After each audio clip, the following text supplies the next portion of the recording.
Hello, everybody, and welcome to Rise of Drekis, Chapter 2. So, everyone, where did we leave off? Good question. It wasn't in a fun place. No?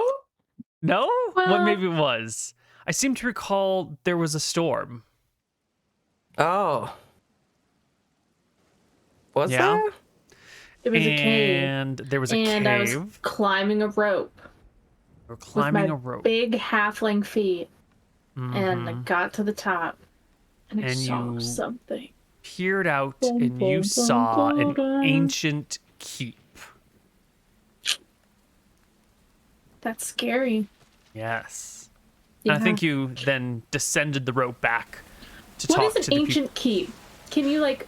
Ah, excellent. Yes, Some- it is a large structure made of stone. You're in a courtyard with a well. To one side of you is a 1, 2, 3, 4, 5. It's hard to tell in the dark and the rain. Yeah. Story building with staircases that lead up to it. And there's like an outer curtain wall that wraps around everything with some doorways and staircases. And a mountain behind it, and you can't see what's beyond the walls, but you can bet it's probably jungle. And does this keep look inhabited at all? Or is it, like, old, ancient, several centuries old? It is old. The walls are a little bit crumbling. It looks like it's been left to rot for centuries and has been untouched by hands of denizens or repairers. The whole thing looks to be in pretty bad shape as you like poke your head out the side of the well, the cold rain pelting your little halfling hands. Does anything scream danger?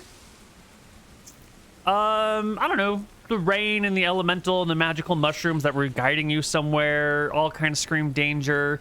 You know that there's supposed to be some sort of keep on the other side of the mountains where the orcs have been hanging out. There's a lot of things that resemble danger. Avocado Jungle of Death, New World. Yeah, I think it feels a little dangerous. Just a smidgen. Okay. Oh, wait. Okay, that's the old battle map. I was like, am I surrounded by little goblins right now? No, that's the old map. Don't even worry about that one. Got it. That would scream danger. I come out, there's a bunch of goblins, they're looking at me. Okay, well, I look around. I get a lay of the land. Before you is a staircase that leads up to the second floor, still like on a walkway on the outside. You can also see with your infravision a doorway leading out of the walls of the keep to the beyond. Yeah. But in the rain, in the dark, in the night, Yeah. you see no other living creatures around.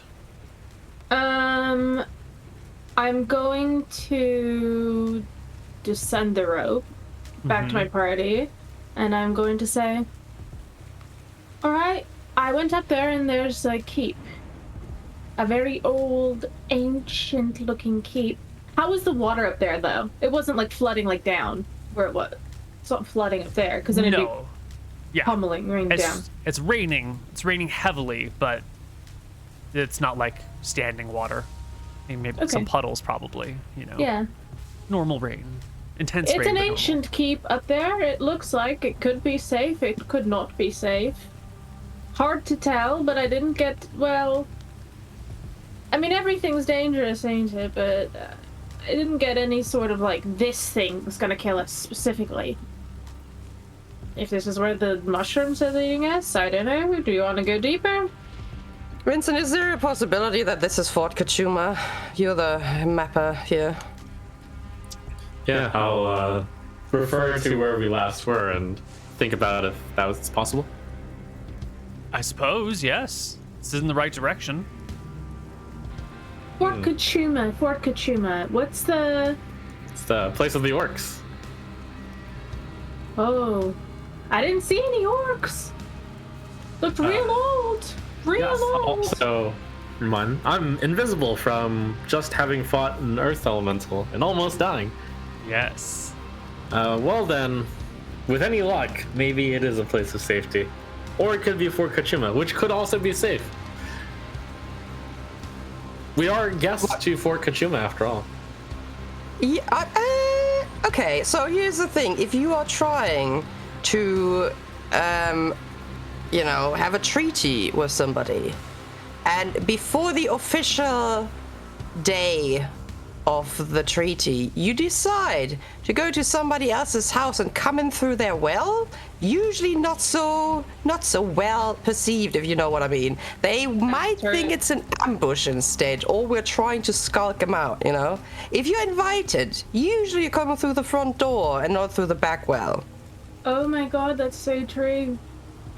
They're gonna think that we're spying on them. Even if they find us down here, they're gonna be like, oh yeah, surely Yes, you fought a stone snake. But Krob didn't find any orcs, so maybe it isn't Fort Kachuma. I need to rest up, so how about we scout it out a little bit more? I'm invisible, Okay. so maybe now I can head up there and see. How much time do we have? So this cave is getting flooded, if I remember correctly, right?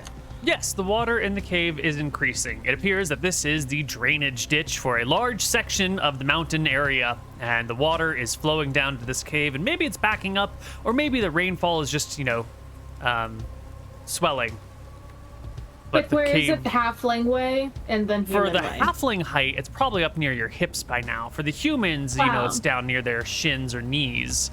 But you're a shorty, so at this point, you're probably having to hold on to the rope or hold on to your friends to keep from getting swept with the increasing current.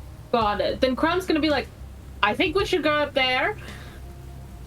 That's what my intuition's telling me, that down here I'm going to drown.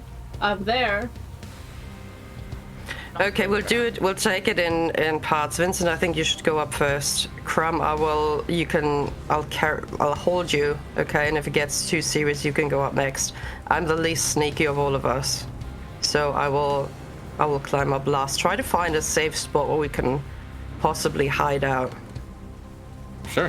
While invisible, climb up the rope. Yep. Let's see. Krob climbed up the rope last time with a climb walls check.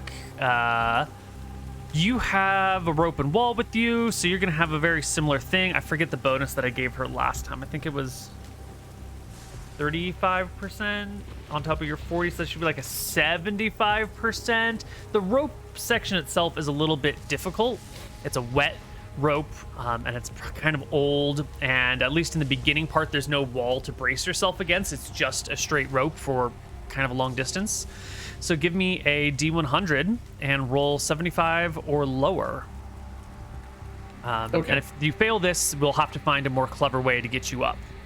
Okay. Oh, the exact roll you needed.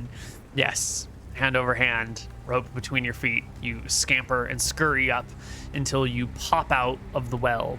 It's rainy, it's dark, old stone walls surround you. You're in a small courtyard, maybe, 20 feet across and 100 feet wide.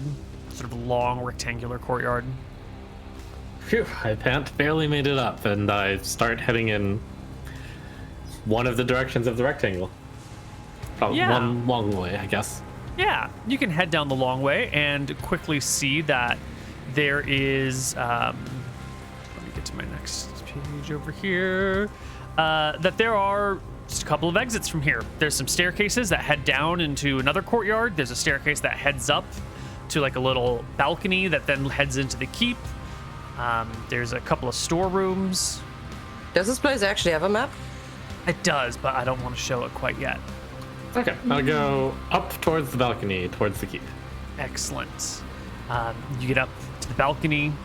You're invisible. So as you peer around the doorway, you can see that the door is open into what must have been like an old throne room or something. It doesn't have anything in the way of furniture or equipment or supplies, but it does have a small group of orcs who are standing around a makeshift fire in the middle of this great hall looking area, warming their hands and grunting at one another in their orcish tongue.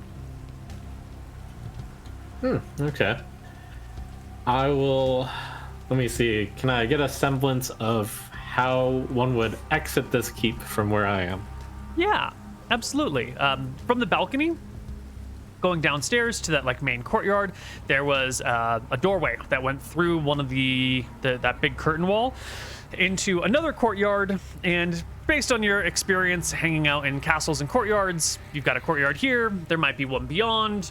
That might be the exit, or there might be like a passage. But you know, that was probably the way out. This is the fortress side. That's probably the exit side. Great. I want to walk, quote unquote, out the keep to see if there's anyone out along the way. Yeah. Easy enough to explore out through this area. And as you do so, shrouded in your invisibility in the dark and the storm, please make me a perception check, because your vision and senses are hindered by the rain, by the storm. Yep. Perception. Right. You find your way out to the exit of the keep. However, there are doors here. These look to be freshly built doors, probably less than 5 years old, probably built by the new orcs who reside here. And they sit blocking the main gate exiting out. There is a wall that wraps around it, and inevitably there are staircases that will lead up to the wall, so if you wanted to exit, you could climb up the stairs, get onto the wall, and lower yourself down the other side. But the normal way in and out is shut. Okay. I'd like to climb up to see if there's any orcs watching the front door. Yeah.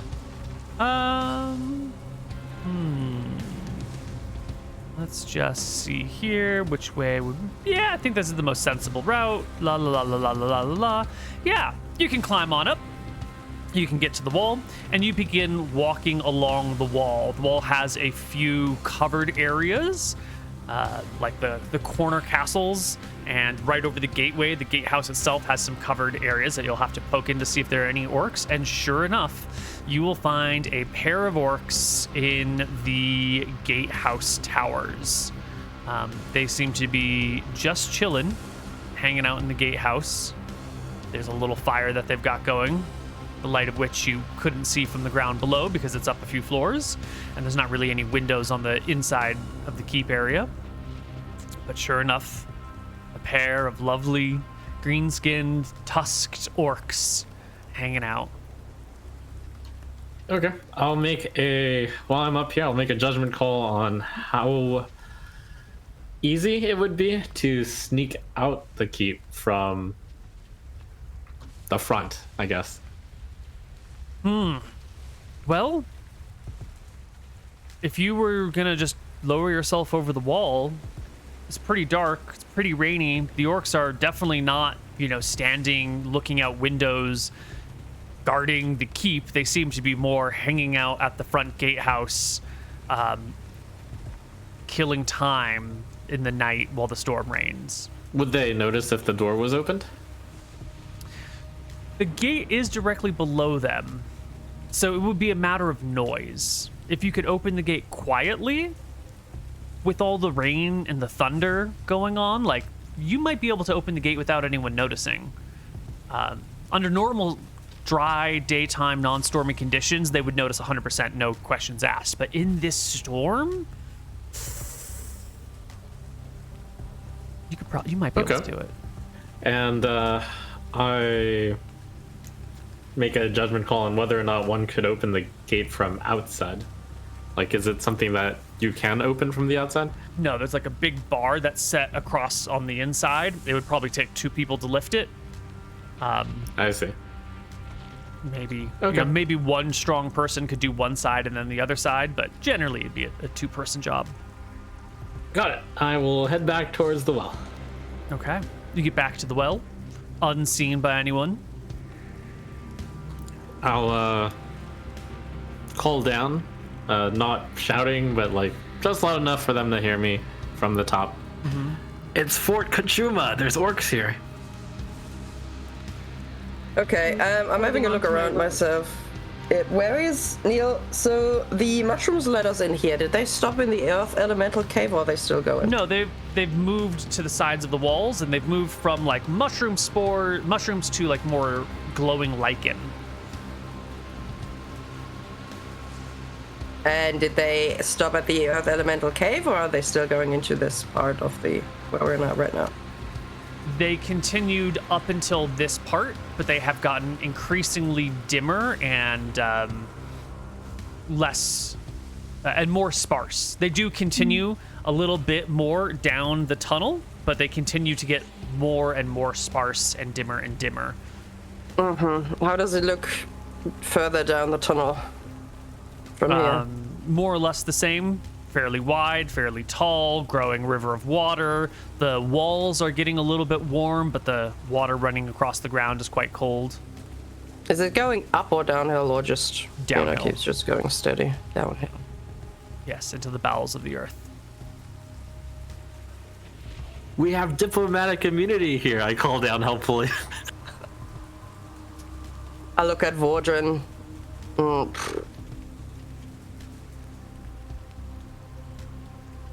Vordred I take it looks Vincent stoically. doesn't have any invisibility, otherwise he would have probably offered. I'm not happy just skulking through this fucking... And I take it the water is still coming in strongly, like it hasn't... It surprises me that the water is coming in so strongly if it's not raining that hard outside. Well, it is raining hard, but also, how do you say? As water falls, it runs downhill. It takes a while for the water that's further away to reach you, and so like an hour after a storm starts is when the rivers really begin to fill. And so the strength of this river is more related to the surface area that drains into here than necessarily it's related to the amount of rainfall and to the surface area that leads down to this area. We have no rope to lower us down. We need to take the rope from the fountain here. Yep.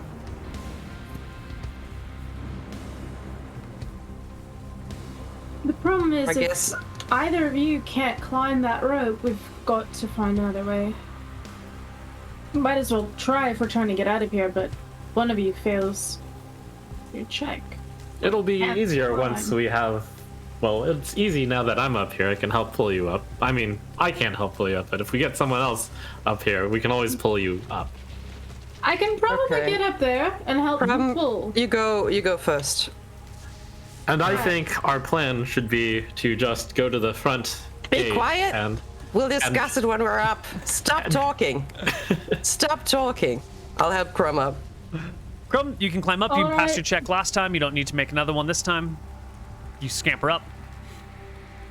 Okay, Vordren, you next. Vordren, Yeah. go ahead, and you'll have to probably leave your shield behind to squeeze up through the well. I don't even know if he had it with him. He doesn't have a shield because we were surprised in the night, so he didn't have time. He could have taken it with him, but I don't think he has it strapped on, at least. I'm not sure if he took it with him. Yeah, okay. We could say he doesn't. Just has the sword. Okay. All right, so he's gonna roll. Same check as you, 75% chance.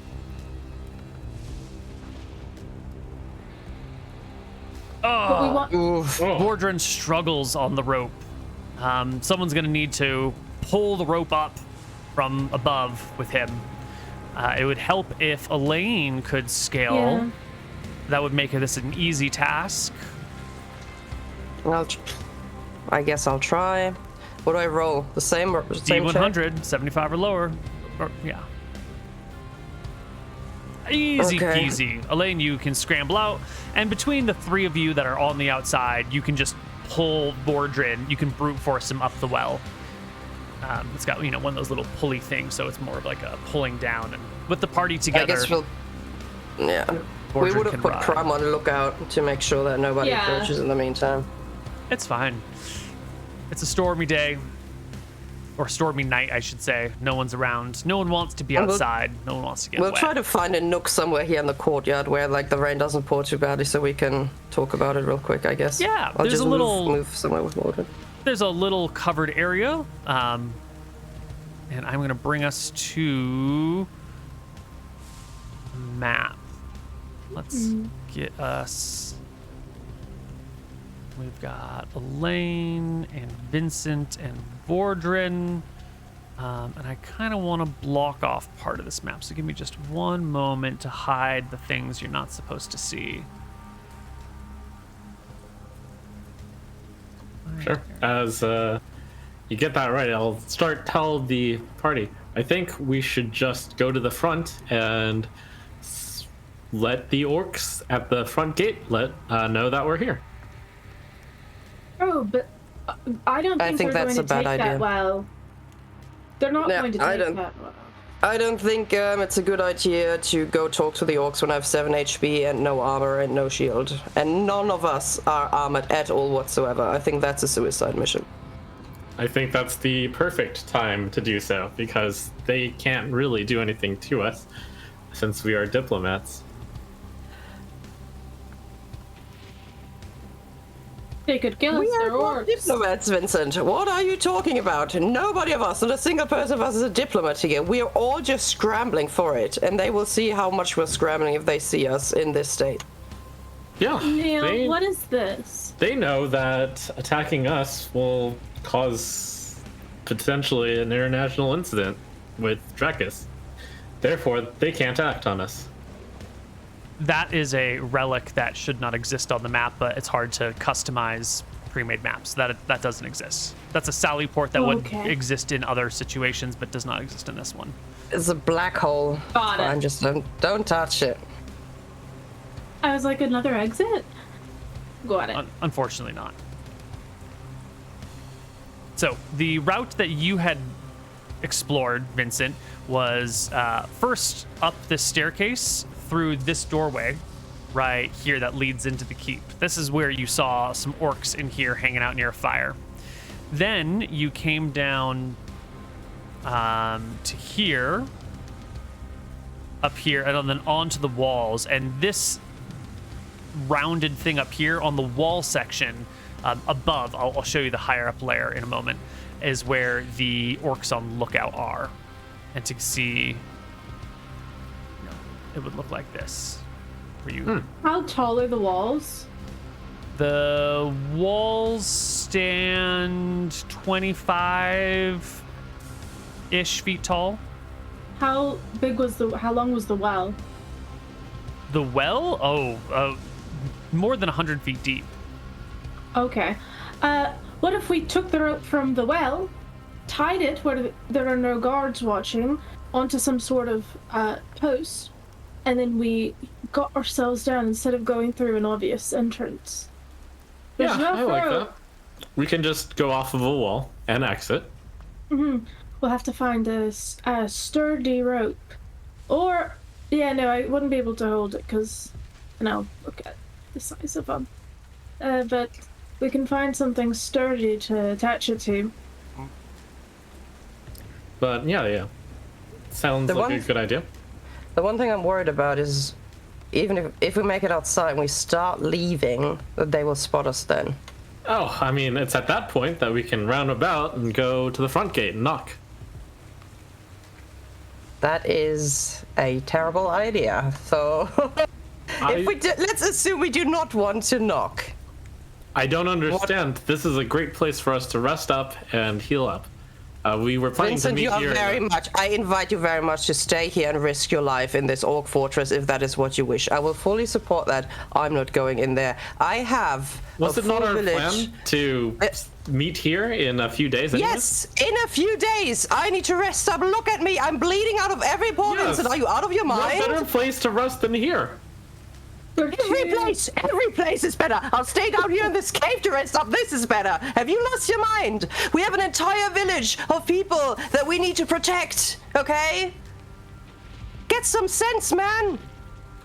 I don't understand why you wouldn't trust the orcs here.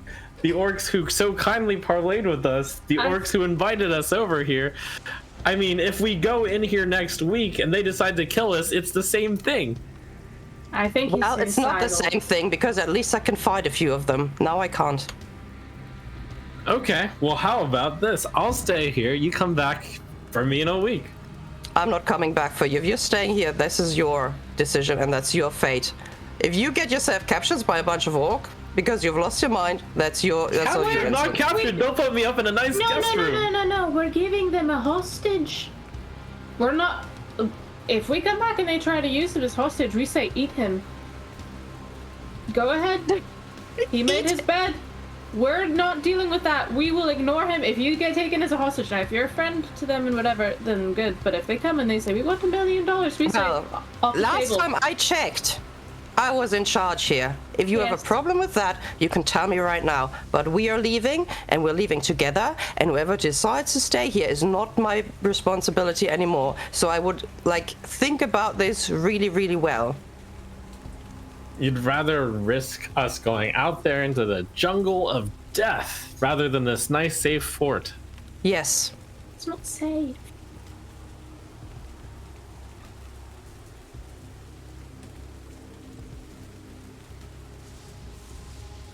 Well, I will put in my argument against, but as always, I follow you, Elaine.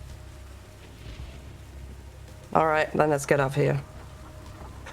I guess I'll pull up the rope from the fountain, from the well. Can I walk around like a bit and just try to scope out where the guards are exactly? If we can like put placeholders of like the ones I find or something, just so that I know where the safest place to jump off is. So I think Yeah. we should On the other side, also yeah? scout ahead and find some nooks and crannies where we can hide in case some patrol shows up.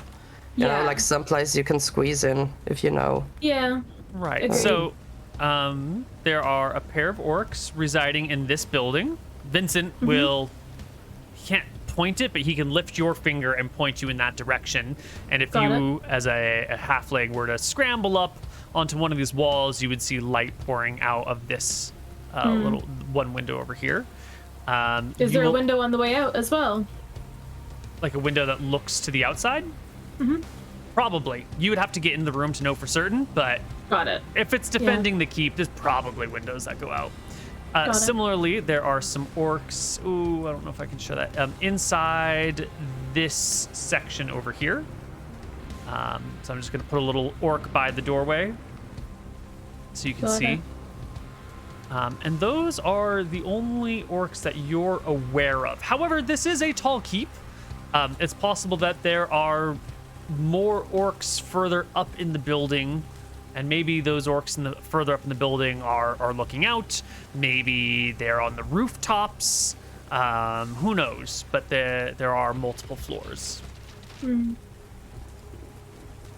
And I'm assuming that these things over here, wait, is that pinging? Kind of. These things are like taller. Yep.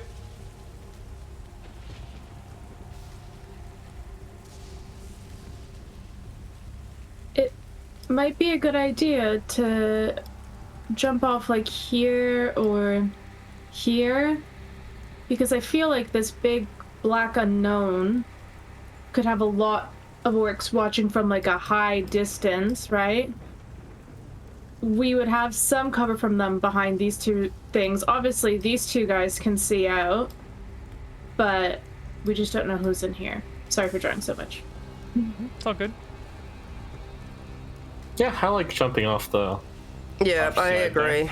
Maybe not going through the main entrance, but just going down here and like making our way to the trees as quickly as possible. Yeah. It looks like on that side, there's like a cliff's edge, so maybe on the right side? Oh, there's like another cliff's edge. Yeah, and the water's down there, I think. Yeah, I probably should have hit Whichever all way that you can go stuff up. because none of you have seen outside the keep yet. I need to be more on point with hiding. But we have now. Which way is the wind blowing? It's a great question. I'll let you guys know in the meantime. And if we don't figure out a way to lower ourselves through non-magical means, I can always just drift us out of here.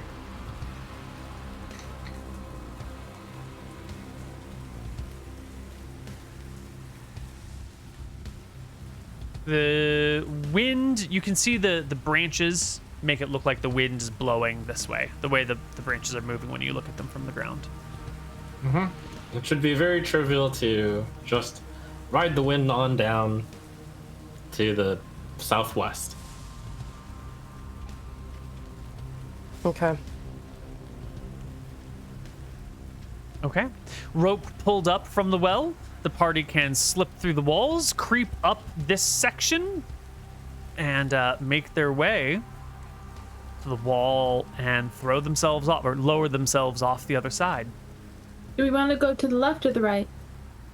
Left.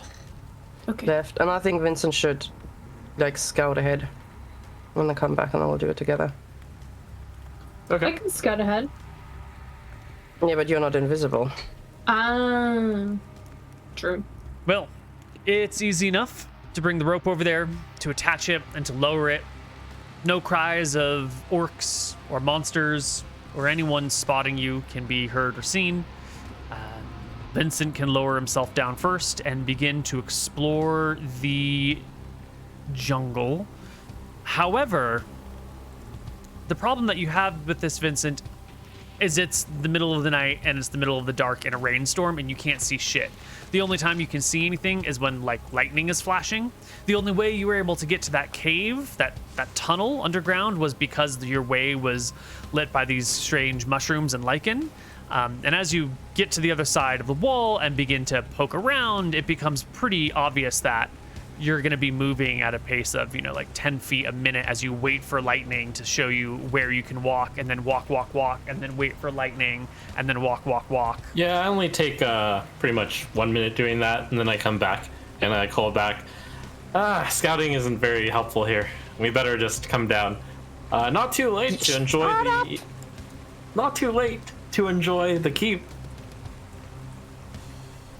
I'm going to leave you behind next time. I will wave at Vordran to scale the rope. Yeah, Vordran slides down. Easy peasy. One after another, you can escape the keep. But where are you going? You've got no food. There's plenty of water to be found. No shelter. No location. Well, I didn't see anything, so nowhere, I guess. I see shelter, says Vincent.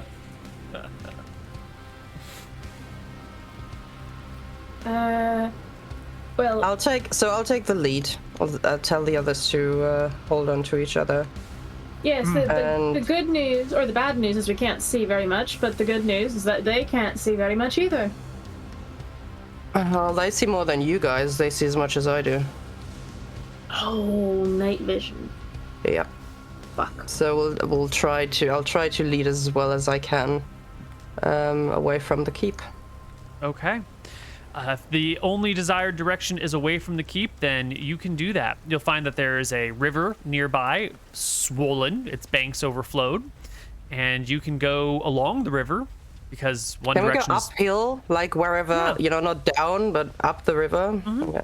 You want to go upriver? I would like to try to backtrack towards where we originally came from. Isn't that place flooding? Yes, but it's also the place where we have our stuff, so... There's a hope that whatever this weird incident was has stopped by now. You can go upriver if you want, but you're not sure what direction you've come from. You were traveling underground in a bit of a winding tunnel. Your sense of direction is pretty turned around. You can definitely go upriver, and you can go uphill because, like, the rivers usually run along a valley floor of some kind. So you can go up the river. You can go up away from the river on the sides. Either direction will get you to higher ground, but you're not certain which direction, which path would take you to. Well, the river comes from the mountain, and we made camp near the mountain. So, like, it's going to be left or right is going to be wrong, but the general direction is correct. So I think we'll go that way. Okay. The party can hold shoulders and walk like in a line, led by the person with night vision. It's a slow going pace. Ground is muddy. There are roots. There are plenty of underbrush.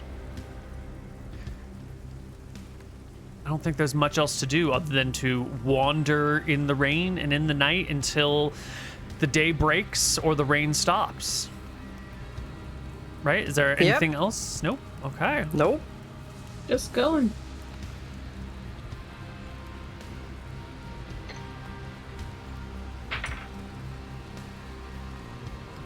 Okay.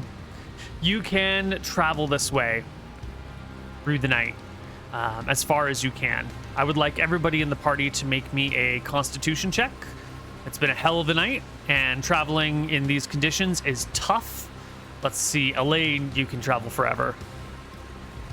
Crumb with the natural one. This makes the most sense of all. You're the shortest person. Trying to keep up and trying to step over all the things is hard on you. It is tough to keep pulling along. And a few hours into this, you find yourself slipping and falling. Whoever's behind you picking you back up. And after maybe the third or fourth slip in the mud, it becomes apparent. After the second slip, I'm going to try to weave my words into Crumb. Oh, this is such a tough journey, Crumb.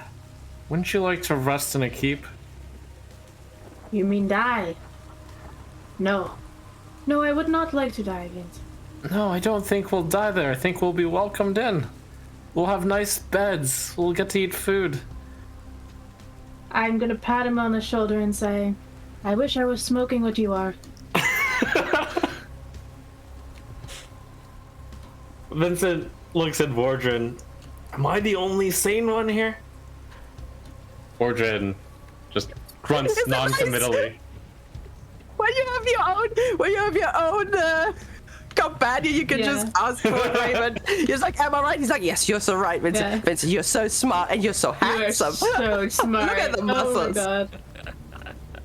Should have thought of that. Damn, I want a bodyguard next time. Okay. Well, Crumb is beginning to fall apart. You're going to have to find some shelter. Can I pick her up? For at least until we find the shelter? I suppose you don't have your body armor anymore. I'm a white little halfling. That's true. I had not considered this. Crumb I'm 55 weighs... pounds. Yeah, you're literally my plate mail replacement, you know? That's what you are. Not heavier than all my armor together. 72 pounds, including her gear. So I'm just going to add a 72-pound thing on to Elaine. She has like daggers or like short swords. What else does she have? That's a great question. I'll have to take a look. But in the meantime, I'm just going to do... I'm going to remove this. Whoops, no, this one stays. We're going to move this we and literally this don't have anything. Because we got surprised not to leave everything back. I have closed leather armor, but I'm not sure that I would have that. Nope. Me either. No, you wouldn't armor. have it. And with Crumpet being 75 pounds or 55 pounds or whatever, it's still within Elaine's base encumbrance. Oh, no, you don't have 18 strength. You have 16 strength. Hold on. Yes, I'm a normal person. That's probably adjusted with strength. Let's see. You also don't have cold weather clothes. You have normal weather clothes now. Hold on, I'm just doing a quick check here. You don't have this stuff. We're going to die out here, Elaine. Consider that I'm singing in my head. Light as a feather, light as a feather, light as a feather. That always helps when you're being picked up. It does. It absolutely does. -1 pound. One Crumpet, 75 pounds. You're in my backpack now. Oh yeah. It says equipment on person, 1 Crumpet. That's excellent. Crumpet?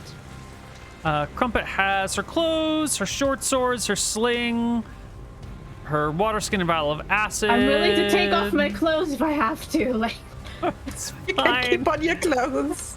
Her backpack and her thief tools were yeah.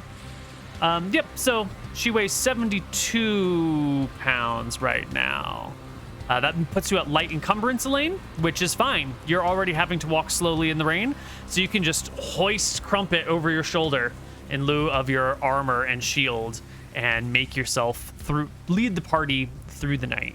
Eventually, the sun will break, and as the sun breaks, so does the storm. The two kind of come hand in hand, and you will find the whole party exhausted in the jungle in the morning. You know, I take it back with what I said about the jungle of death being a misnomer. I take it back. Officially, I've never said that. Forget I ever mentioned it. Well, this is the place where the orcs are, so I think that they've brought bad luck. They might have hurt the river dryad, right? Or the spirit. Maybe it's bad here because they're here causing all the disturbances themselves. I'm not sure. It's also where we found the earth elemental. Maybe the elements are just out of control around here. I didn't experience anything like this at the beach, you know? Yeah, there's a balance in nature, said my papa, and if you mess with one thing in that nature balance, then everything else falls out of balance. It seems that they've messed with the water spirit, so now the earth spirits are mad. The freaking lightning spirits are mad. The rain spirits are mad. It's not good. Well, my father always said the only thing nature is good for is to be conquered, so I guess we'll have to find some way out of here. Oh, Lord. That's not good. Oh, doesn't seem like a very good man. He is a complicated man, that's for sure. Anyways, Vincent, is there any chance you can get us back to where this mess started? Yeah, I'll look around and see if I can get my bearings. Right.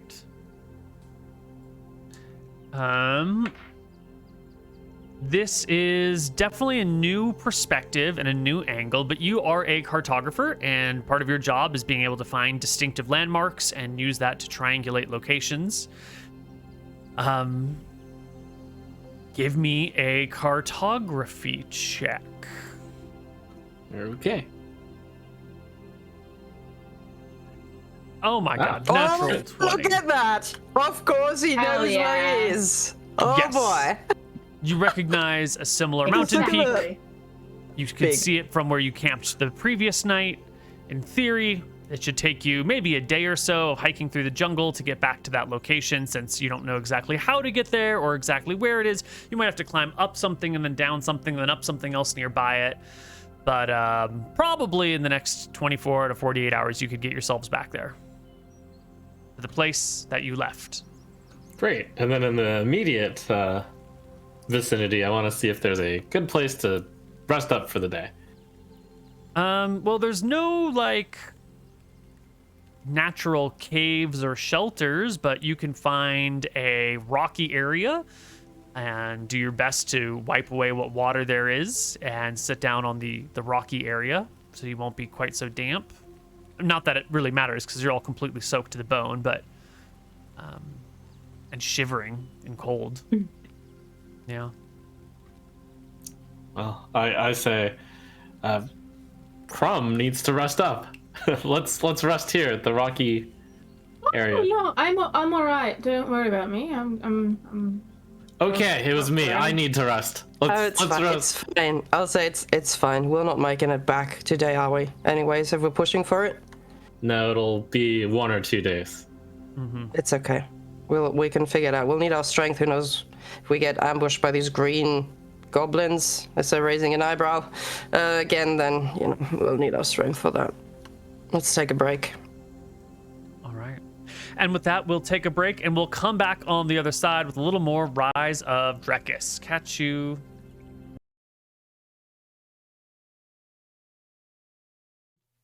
Hello, everybody, and welcome back to Rise of Drekis, Chapter 2.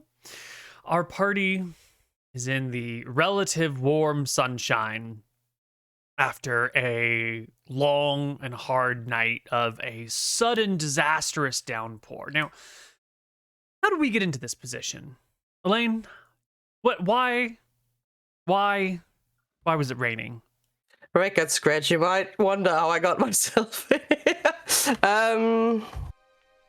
I am not entirely sure. I know that these magic mushrooms on the ground only appeared once the storm started.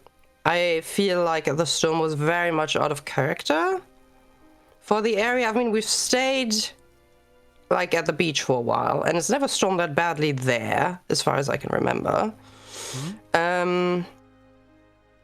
So it has to be an elemental thing that's quite specific to that place. I guess at some point I would ask Vincent, I would say, Vincent, is weather manipulation, is that something wizards do? Do you think that was done by the wizard herself? Or Or is it more an elemental thing? Could be, I muse. Could be that the orc mentioned that the wizard was coming back after they'd found what they were looking for. Maybe that happened. Maybe that's what's caused such an uproar. Maybe your prayers were answered, and we were drifted at the will of the gods. Well, it must have been Malchus, I guess, or Drexel. But Yeah, Malchus was what, the god of secrets? Was that right? Secrets, chaos. humans, chaos, lies, secret passageways, canyons. We found a secret passageway. Could be the gods. Well, I hope they're not mad at us, because that earth elemental was not an awful lot of fun. Maybe Malchus was challenging us. First, we had to defeat the earth elemental, and then we could have our nice rest in the keep.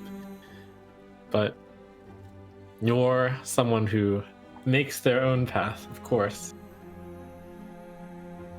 Vincent, I hope you don't take it personally. You know, I do take your advice to heart, but I don't know. I don't really trust these orcs, and as long as the wizard is not around, I'm not sure they can hold on to themselves, hold back from their natural ways, you know. I understand. I'm more of an optimist than many. Well, it is a luxury for sure. Now, have we gotten our rest, or are we going? This is during the rest. Okay. Yeah, I was just checking in to see how we got to this place and what we thought about the last night's storm. Crumb, what about you? What do you think of last night's storm? Crumb thinks that it was weird, scary. Maybe not like an act of God, but maybe like an act of like the nature gods, you know? I think Crumb feels a little connected to the natural cycles, given her background. And she probably does believe that, like, the superstitious of, like, you fuck with one thing, everything else is gonna be wrong. The orcs are fucking with things in this area is gonna be full of awfulness. So, probably that, yeah, feels bad for the area itself. Also nearly died. She feels very happy that we're very grateful to Elaine. Very humbled that Elaine tried to save her and successfully saved her. Okay. All right. Well then, we can just chill and rest throughout the day, trying to recuperate strength and recover. You'll all have to wring out your clothes and let them dry in the air, otherwise you'll catch a cold or just freeze to death. Evaporation's a bitch. And we can take the day to rest and recuperate in this area. However, we're still in the so-called jungle of death, which is not without its dangers. So, Vincent, or Vordrin, either one, would you roll me a D100 Okay. for encounters? Oh, Woohoo! it's a good day. Whatever storm has come, it's probably busied all sorts of creatures and monsters with hiding and resting and drying and recuperating. Today seems to be not a day for predators, monsters, or those little green goblin creatures. The party can rest and recuperate. By the next day, which is what we're just going to skip to, everyone has their strength back well enough. No one's gained HP because everyone was, working their ass off the previous night and marching hard. And this very next day, we can travel, hopefully back to your abandoned camp to see if any of your stuff is still there. Vincent has an idea of where that is going to be. It's just a matter of getting there safely. So, Elaine, you haven't done an encounter check. Roll me a D100. High is good. Low is somewhat dangerous. 83. Not bad. A good day. Vincent, you are giving us directions to this place. You know where you're going, more or less. We're just going to have one more die roll to see if you get here today or tomorrow. And I think that's going to be like a wisdom check, unless you have like. Let me take a quick look at your proficiencies, but I think it's just a straight wisdom check for you. Yes, you know the location. You don't have any like survival or mountaineering proficiencies, so just a quick, easy old perception check right there. See if you can. Okay. I'm sorry, not perception. Wisdom willpower check to see if Okay. you can make your way. It'll take 2 days to get there. The first day, you get to various places nearby, but the routes that you're hoping lead you there end up being dead ends, and you have to backtrack a little bit.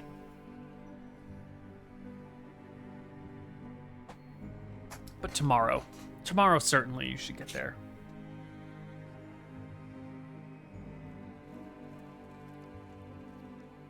Okay. Crumpet, roll me a D100 for encounters on the next day.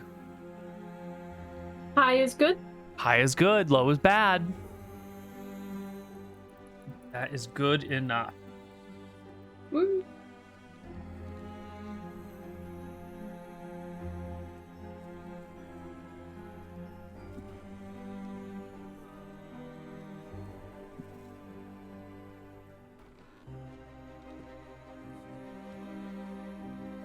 Making some notes here. Gus.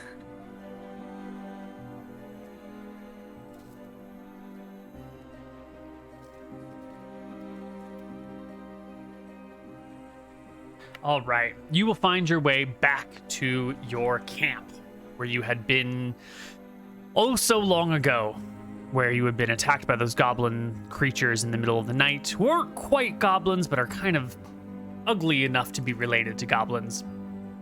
And we're going to look for our stuff. Our stuff that's been sitting here for about 48 hours in the rain, in the storm, in all of the chaos.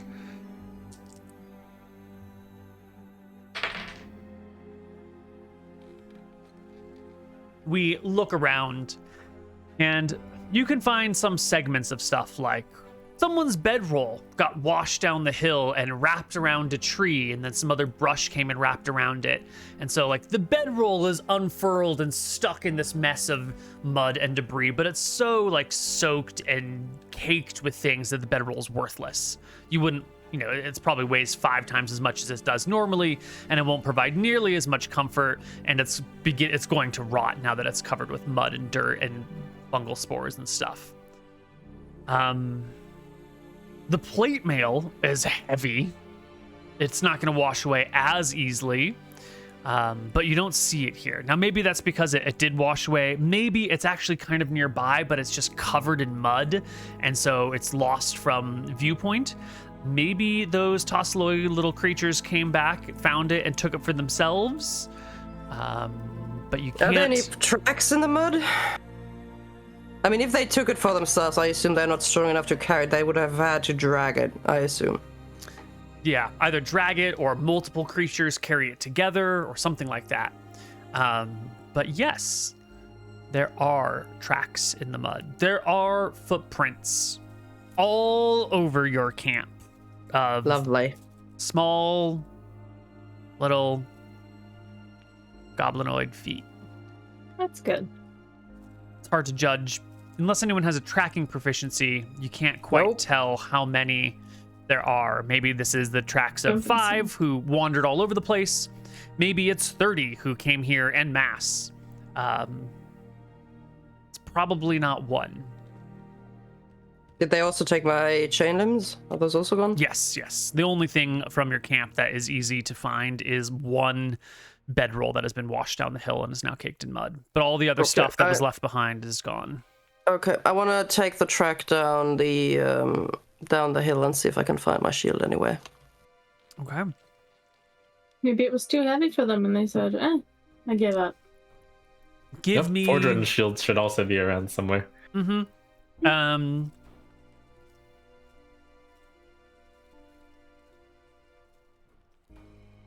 The party's gonna search, so whoever has the highest perception in the party, make me a perception check. With added eyes, we'll just cut down the amount of time, but we're gonna rely on whoever has the highest perception. Vincent has I have a 13. Pretty good. Vincent's got a I 7. only have 11. 11. Vordrin? What does Vordrin have? 12. Go for it, Miss 13. Oh, Oh, no. You scoured the area, but the storms were heavy. The flooding came down the mountain in torrents, and the shields have been lost. Probably carried away in one water storm or mudslide. Maybe it's buried nearby, but you wouldn't know where to look. You could excavate the entire area over the course of weeks and maybe find it or maybe not. But for now, it looks like a pretty lost cause, especially with the lack of rations and camping supplies and HP and the ever-present threat of monsters. okay. How long do we have until our established meeting time?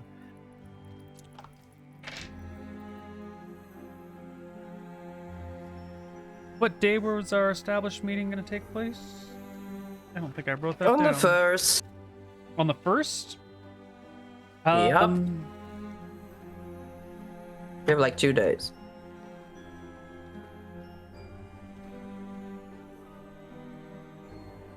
Today is the 25th.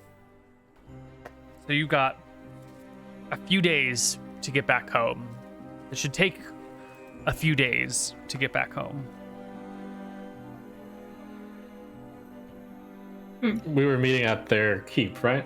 So would we have time to go back home and then to their keep? Or should we just go to their keep now? Well, if we're not meeting them like this, then the meeting doesn't take place. I don't care. Yes, we're quite injured. I'm scared. I worry that they would see us injured and say, "Man, we could just." It wouldn't really matter, would it? If we were to go while even at our full strength, if they did decide they wanted to kill us, they would be able to do so anyways. So the fact that we're injured doesn't matter. Do you really think that Injured, showing equipmentless. weakness to orcs is a wise choice from everything that you've learned from them? Yes. We killed their last little keep. We tried to speak with them, but we were prepared for alternative. That's right, but now we've Thank you. established contact. They know the stakes are higher than just us or them. The first keep's orcs did not know that. I fear that the orcs would not know reason. I think if the wizard is there, she will know reason, but the orcs may not. Good, and she'll be there when we get there in a few days. In a few days, yes, but we don't know if she's there right now. At our established meeting time, I should say. Yes.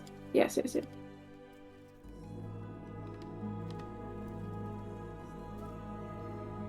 So timing-wise, do we have the time to go back to our... Yes, we do. We're heading back to Santa, to the outpost.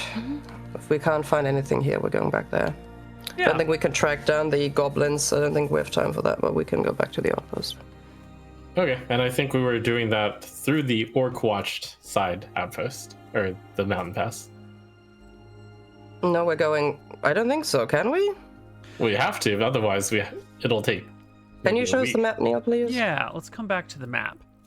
Our party is... You've just left the fort. You've come this way. And so the easiest way over the mountains is through that pass where you met orcs before. Or you can go all the way around, but that's going to take more than...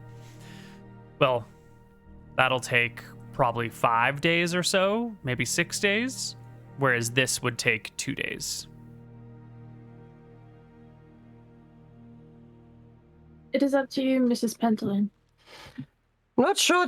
Last time we saw them there, did I have a feeling that there's a way to sneak through the pass?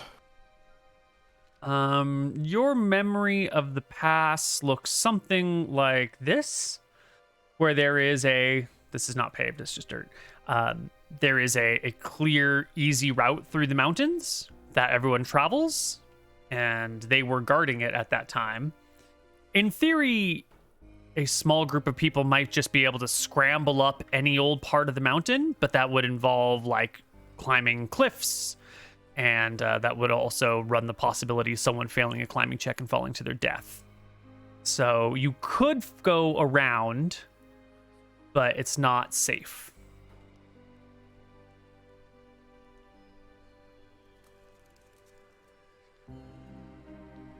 Okay, we're going around, like we're taking the long way to Santa Barbara. We're missing our meeting time. Okay. We're going to travel back along the jungle, back to the Nereid's Creek, and then out and back to the city. I must. We can contest this. probably get help from the Nereids in traveling. I think that's something we can try. I think that would maybe speed us up if one of them would take us to like through the rivers, similar to what Skeely did the first time. We can't miss our meeting time. That's not proper. Well, Vincent, you'll have to suffer it then this time. Perhaps you can send a letter via bird. They were late 2 days. If we are late 2 days, they will be able to handle it. That is true. How about this? I propose. We can get through the pass a few invisible people at a time. Do you have enough What do you mean a few invisible people? Well, I can only cast 3 castings of invisibility, which isn't enough for all of us, but 2 trips over 2 days. That'll still save us time. We can send 2 invisible people through the pass, and then on the next day we can send the remaining 2. Question, Koibu. When someone is invisible, all of the stuff that is currently on their body is invisible as well. To a certain extent. Like, if you have clothes on, your clothes are invisible. If you have a sword equipped at your side, your sword is invisible. But if you are carrying, like, a person in your arms, that person is not invisible. And if you put a crumb on your shoulders? If you put a crumb on your shoulders, the crumb is not invisible. And if you put a crumb in your backpack, the backpack is not invisible, nor is the crumb within it. Also, I mentioned the wind. These rules feel motivated, not logical. The wind was blowing in our favor last time to southwest, and if it is today again, I checked the wind. Southwest? You would know that the wind might be in different directions on either side of the mountains, but today on your side of the mountains, at this hour in the mid-afternoon, it's actually fairly still on this side of the mountains. Well, Generally speaking, at nighttime, the wind blows, or in the evening, the wind blows off and towards the sea, and during the morning, no, other way. During the morning, in the afternoon, the wind blows out to sea, and in the evening, the wind blows inward? Is that how it goes? I think that's how it goes. Okay. And past that, I mentioned, tomorrow morning, we can simply ride the wind over the mountains. Can you take 4 people? Yes. I mean, it sounds risky to me, but if you think that is a viable option, then, I mean, we can try it. I think it is. It will last 40 minutes, which should be more than enough time to get through a pass. And we just hold hands so we don't get lost? Is there any rope left in our camp? I take it there is not. No. Your stuff is either absconded with or lost. It's hard to know which one it is. Well, we should at least hold on to each other so we don't get scattered, I guess. Yes, we will have to, because we are at the mercy of the wind when at this spell. Well, I trust the wind more than I trust these orcs, so that's fine by me. All right. So the party is going to climb the pass, get to the top of it, and ride the wind all the way back down. Yep. When you say climb the pass, does that mean walk through the orc territory there? Is that, like, what do you mean? We'll get near the pass, I think is what he meant. Because I don't want to go through the orc pass, just to be sure. Like, I'm not going to go there and say hi to the orcs and then ride the wind. That's not the plan. Well, you would need to get to the southern side of the mountains before ride the wind would work, right? Am I misunderstanding that? Yeah, that's correct. So we will get near the pass and then we will ride the wind to get over the pass in a slightly different direction. Up the mountain? Yeah, pretty much. Doesn't ride the wind make you like glide down? Does it allow you to go up?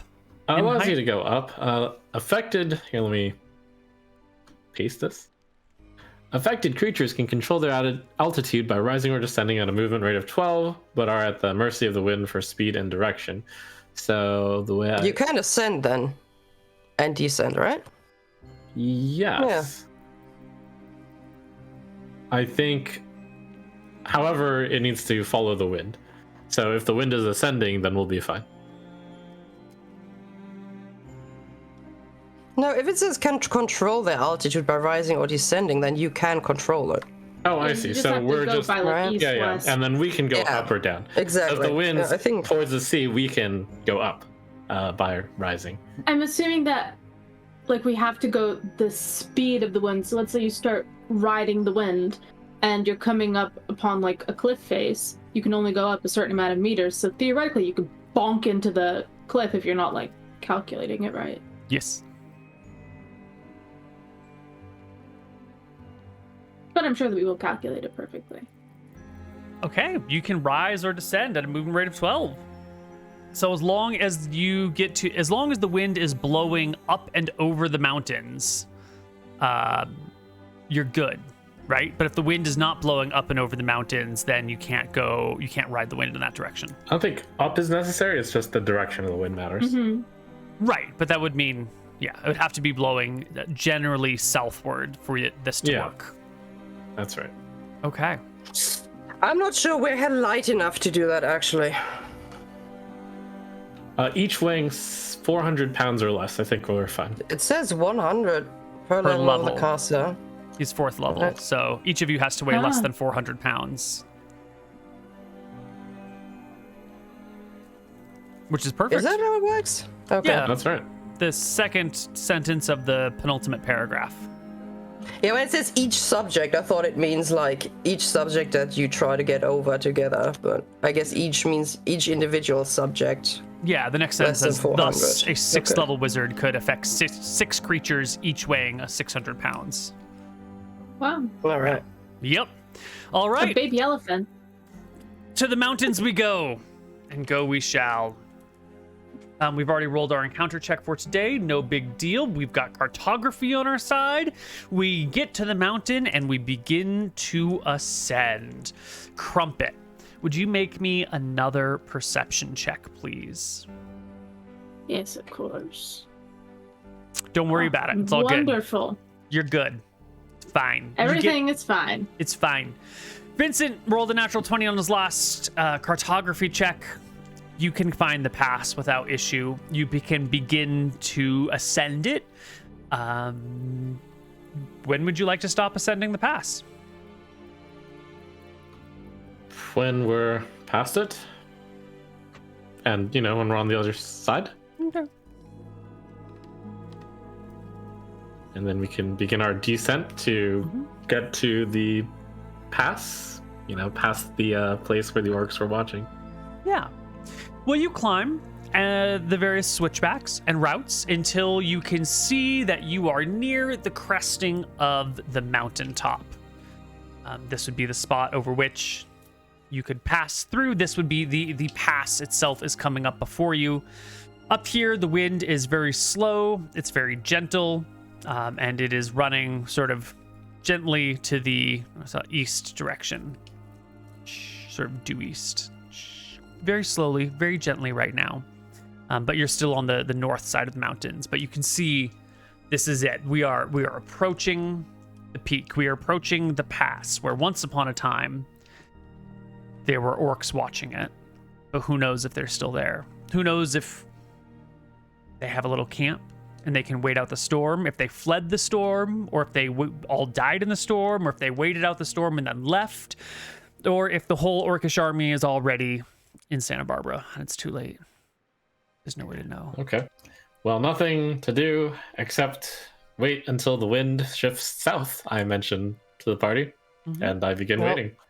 We should hide somewhere and not just stand in the sun, I guess. Right. Yeah. You take a little waiting spot. And as the day draws on, eventually the winds change direction and begin to flow up and over the mountains and out to sea. I cast Ride the Wind on the four of us. Party grasping Do we hold on to hands. each other? Okay. Grasping hands so as not to lose one another. You leap into the air, float up and over the mountains, controlling your ascent at movement rate 12, and then pass on down. How long does this spell last? 40 minutes. Your speed is dictated by The speed of the wind. the speed of the wind. Okay. Does descending increase your movement speed? And therefore ascending would decrease your movement speed?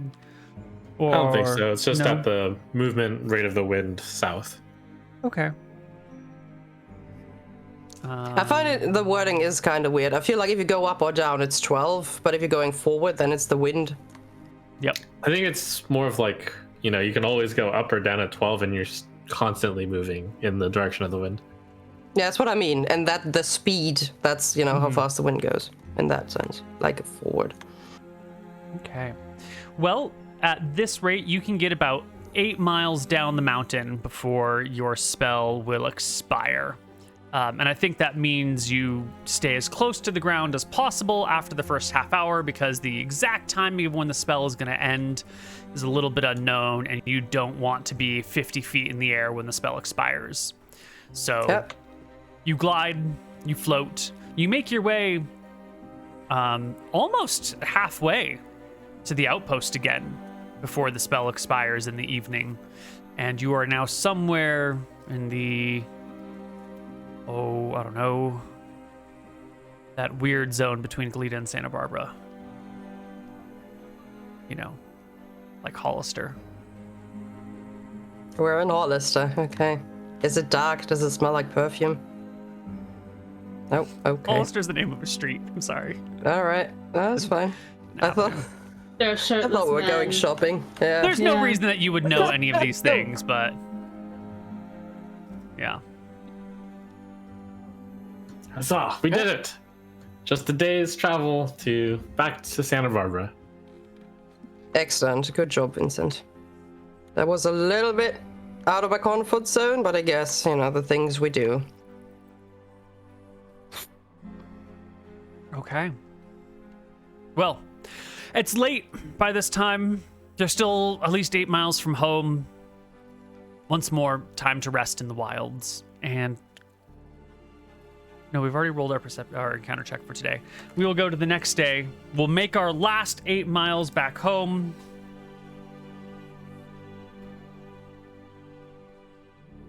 And we will arrive back in the fort on August the 26th.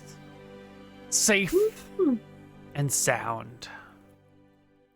The town is going about its business like nothing has changed, like you haven't been through anything of interest or trauma or concern. And the shop, the place is just doing its thing. It's just a bustling little town. Wonderful. Can we meet up with Lord Campbell? Yeah, of course. You can go find Lord Campbell at his estates. You've been gone for a week and a half, about. And it's been a hell of a week and a half. And Lord Campbell can be found in the lagoon, outside his estate, on that little sailing yacht of his, practicing his ropes and whatnot. The whole party will have to slough out there, and he'll bring the boat towards shore, plop into the water, and hurry over to the lot of you with an excited wade through the lagoon. Oh, friends, you're back! How'd it go? The herder came back and said that you made it through the mysterious Gaviota Pass. What'd you find on the other side? What was it? More jungle, right? I bet it's more jungle. Yep. Oh, there is more jungle of death out there. Well, I'm glad to see you're all alive. And Helene, I'm glad to see you've taken a more casual attitude towards life. Good job.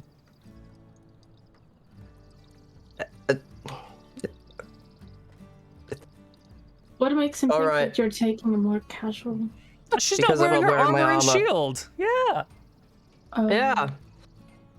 I need a new armor and shield to go with this newfound attitude. Could you possibly assist me with that? I mean, I'm not an armorer. What do you mean? You think we could ask the blacksmith if they have something like that? Yeah, I've been there before. We can get some made while we rest up in town. I thought you said they didn't like you very much there. I think they were fine. Okay, well, I guess then. Fine by me. Neal, remind me, how long did it take to get through that pass? It was like 1 day, right? It's Or half a day? to get from the outpost to the pass is about 2 No, days. The other pass, the secret, like the one we went through on our way there. It takes about a day and change to get to here. Okay. Yep.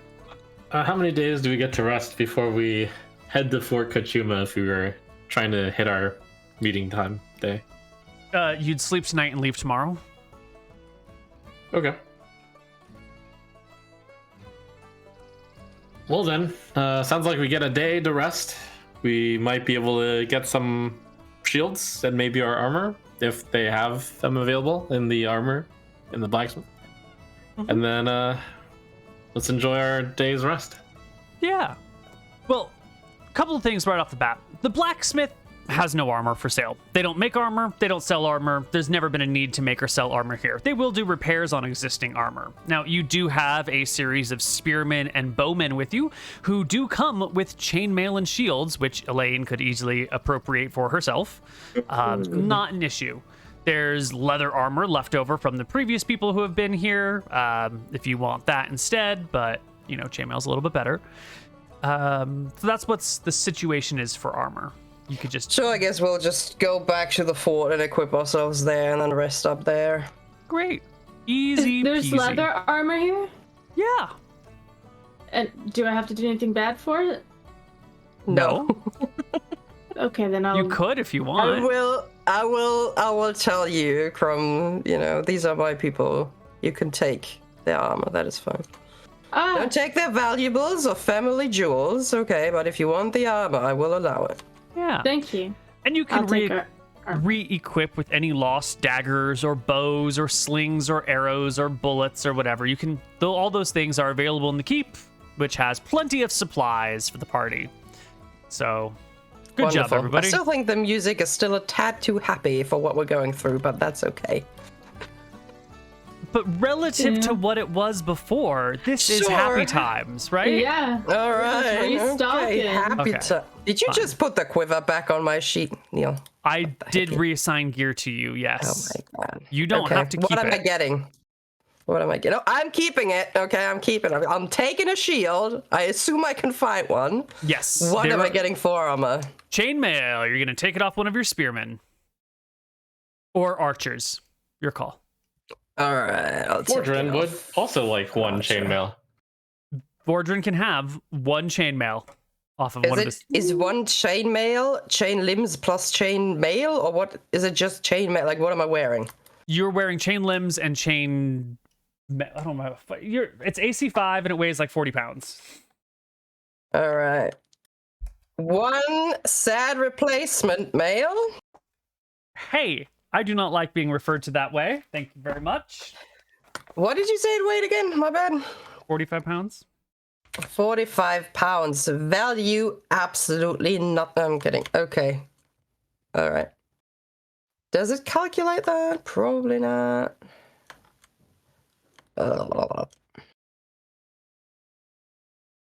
Okay, you can update Vordrin's AC to 18, up from 16.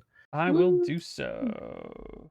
Chain full, Oh, I have 40 to get pounds, rid of not the crumb. 45. There we go. Oh my goodness. So chain limbs, I'll unequip the plate chest. Yeah, and then you can do chain chest for 3 AC. 3. Done. Equipped. Is equipped not written with double P? Or is that a British thing? I think it is supposed to be It's 2 one. Ps. is it 2? Oh. Equip is 1, equipped is 2, and you have discovered a typo on my character sheets. Oh god, you know, Yeah, I'm it's never 2 Ps. All right. I guess he's taking it back off. Is my AC correct now?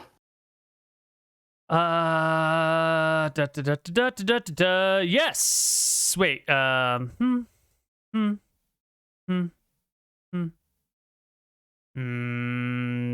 There is something. Oh, I see what's happening. It's your severe encumbrance. Somehow. All right, I gotta get rid of the crumb. Crumb, you have to walk now. I'm Oh sorry. shit! I've been just holding You're on no to longer her in my backpack. shoulders, yeah, There we this go. whole time.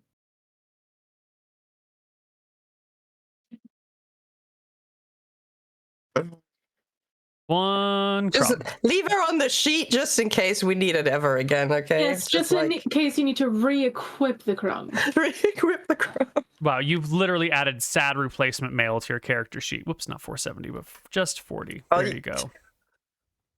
Okay.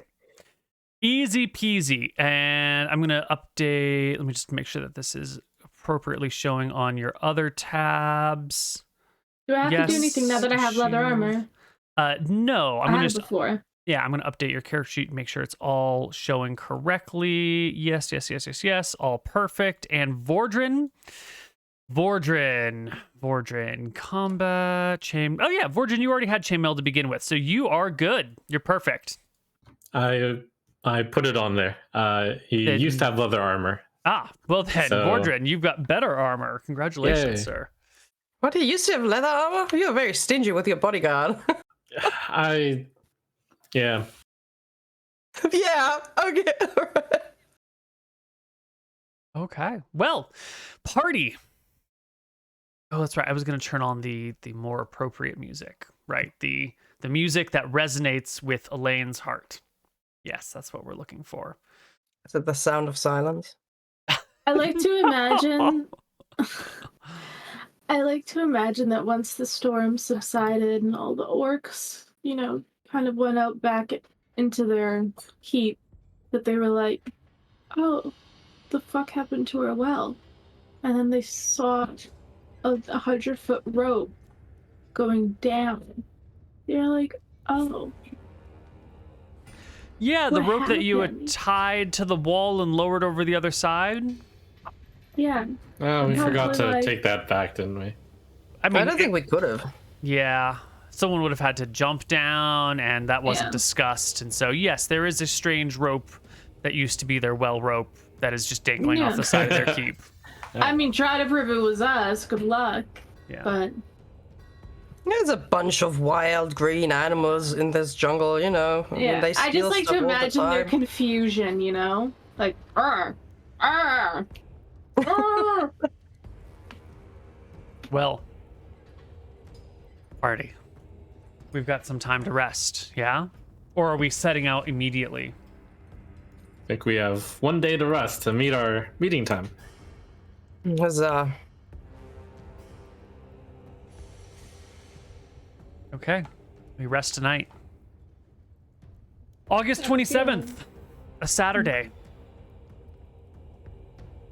We've been traveling, we've been working, we've gained no HP. We actually, Vincent, you are a healer. And so with the comfort of the fort and everything, everyone can gain 1 HP despite the hard day of travel and all of that jazz. So 1 HP back to each party member, please. Okay. Wow. Yes, it's amazing. And now I it's, thought we had 1 full day of rest here. Yeah, I or thought what so you too. meant. you arrived on Friday and you got all your gear on Friday. And so you rested Friday night. Well, you said Saturday- we came back on the 25th, correct? Our meeting is at the 1st, and if you take horses to the keep, it takes 2 days, right? No, you found the camp on the 25th. Then you climbed the mountain and rode the wind on the 25th. And then you spent the 26th getting back to town because you had to camp halfway between the pass and the town on the 26th. How many days does this month have? 28. Oh, okay. What did the Stardew shit is this fucking calendar? 28? What are you? 28 days to the serious? month. Are you serious? Oh my All the god. all the months have 28 days. Oh, that would have been much easier to do calculation in my head if I'd fucking known that months are only 28 days long. I was like, it's gonna be 30, 31. Like, no, fuck this. Okay, never mind. If you're also curious how long the months actually are, you should buy one of Neal's calendars, because I'm pretty sure there are only 28 days there, aren't they, Neal? Yes, there's 28 days. Okay. The full moon is on the 15th every month, and the new moon is on the 1st every month. This is on me, guys. I did not buy the calendar. Okay. Wonderful, Neal. I am delighted. I will take that 1 HP. I'm very grateful. Excellent. Bring Thank yourself to 8 hit points. I did. Excellent. There's a healer in town that we've utilized before. When we were laying comatose, we gained more HP. There's a what in town? There was like a healer. The cleric. Level 5 cleric, Neal. Don't you remember? No? Was there a level 5 yes. cleric in This town? last time. Of course there is. Look at your No, notes. there's a level 10 cleric in town, Neal. You've forgotten. Now it's level 5. Well, Vincent is your doctor, and Vincent, if you rest and get a full day of bed rest, do you have healing and herbalism, Vincent? He does. I think so, yeah. Yeah, Yes, if you rest, 100%. you get 3 HP per day of bed rest with Vincent in hand. Well, are we getting 3 then? Because that's what we're arguing for. If you get a full day of bed rest, you get 3 HP. The 1 HP that you gained is because you spent half of the day on the 26th hiking back home and then the rest of the day regrouping and getting your gear. Today is the 27th. wonderful. If you want to set out today, you can make your appointment at Fort Kachuma on the 1st at your current HP. Well, 1 HP per day at this point, because you'll have enough food and water and supplies that you won't be like in starvation mode. Or you can sit around and kill some time and gain some HP and miss your meeting and whatever you want. It's If your we take call. horses, then we make it in 2 days, correct? Yeah. A horse will get you to the top of the mountains in 1 day. And then beyond that, it's sort of a awkward path to the fort. You've been there once before. You left it and traveled in the middle of the night, so it might be hard to find your way back.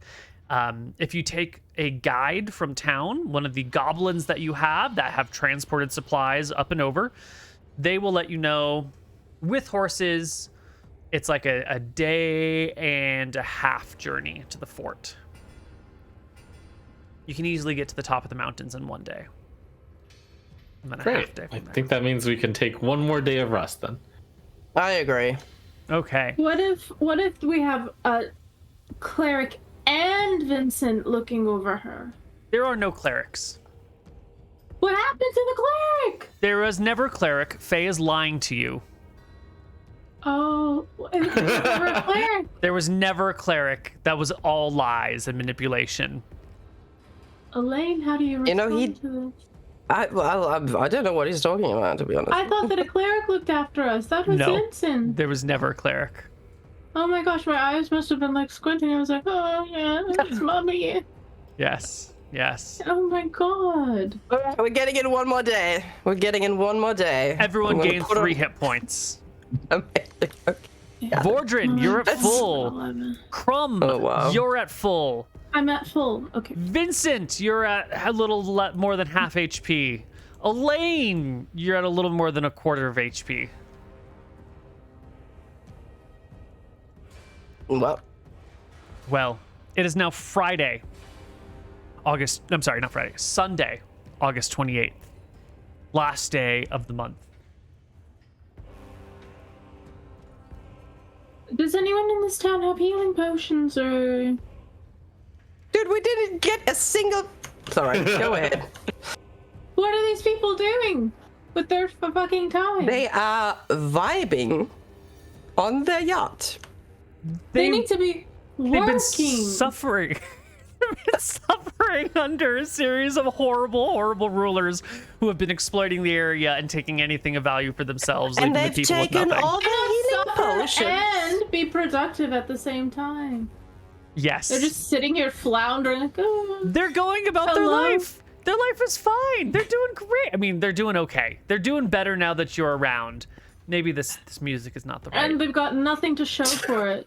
They have nothing to say. You need to Thank be you. a Here's ninth level healing cleric potion. to make healing potions. And any healing potions that might have been in the area have definitely been stolen by the evil power mongers who used to live here. This is why you have to save them. Can I pray? Of course. What do you pray Is there for? a roll if I pray? Can I roll something? Yeah, what are you praying for? To whom are you I praying, pray. and for what are you praying? I pray to all the gods. I say, any god out there that is hearing me, please bring Elaine Pentolin the best healing that is possible. We pray over her in all of your names, amen. Well, that's a very generic prayer. Give me a D100. Oh, come on. Okay. Yeah, you gotta roll a 100 to even have a chance of any of this working. No god responds to your very bland, generic prayer to everyone for help with no gifts or Bland. offerings or promises in return.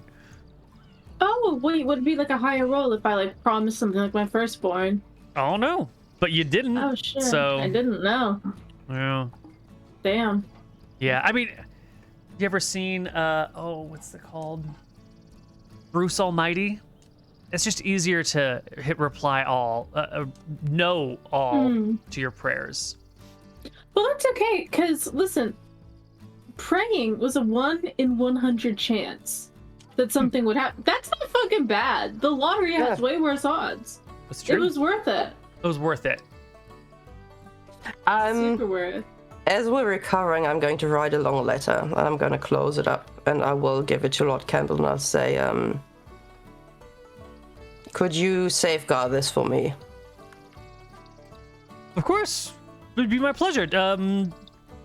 If you, I'll give it back to you when you return. Wonderful. Thank you. Is there assume you're writing this ahead of time because you think you might not return, though, right? Yeah. Is there anyone I should give it to if you don't return? It's for you if I don't return. You wrote me a letter? I mean, I hope you'll be able to read it. No, I won't read it. I won't read it until you come back and give it to me formally. You know, there's a reason I'm telling you to learn your letters and get better at reading. It's for situations like these where you have something really important to pass on to somebody. So we can be pen pals. I get it. I understand. You were just looking for a friend all along, someone to write with and share with, someone with a similar background and history. I'm so touched. I'll gently put my hands on his shoulders, and for a second I'll think about hugging him? Maybe, you know, like hugging his neck very tightly. Itching feeling in a bit. It's like, Lord Campbell, you know, just keep it. Just keep it for now. Okay, we will be back this. Right, okay. There is... Oh, my... You are infuriating, you know that? I'll say, and I'll look at him. You do that on purpose, don't you? You wound me. Oh, well, of course I do. Okay, well, I will see you later. Best of luck. Mm-hmm. And Elaine will walk out, and I think she slightly chuckles to herself, because she realizes that this man is trying to rile her up for no reason, and she's probably going to die in 2 days, but, you know. Gotta do what you gotta do. Campbell's gonna Campbell. Okay, party! It's August 28th, 1517, on the island of Ethos, in the outpost of Santa Barbara, in the kingdom of Drekis. Sorry, the Empire of Drekis. It's time to go meet your orcish diplomatic party. And how many people would we like to take? Are we taking our spearmen and our archers and our whole warrior band, or are we just going the four of us? Just the four of us. Excellent, because you've got horses for just the four. Try. No, I don't think so. And off we go, the four people on horseback. You know, they brought like 20 orcs when they did that. How many were they? They were like 5. Yeah, they Actually. brought 5. There were 5. And there They were were 5 of five, you. alright. Yeah.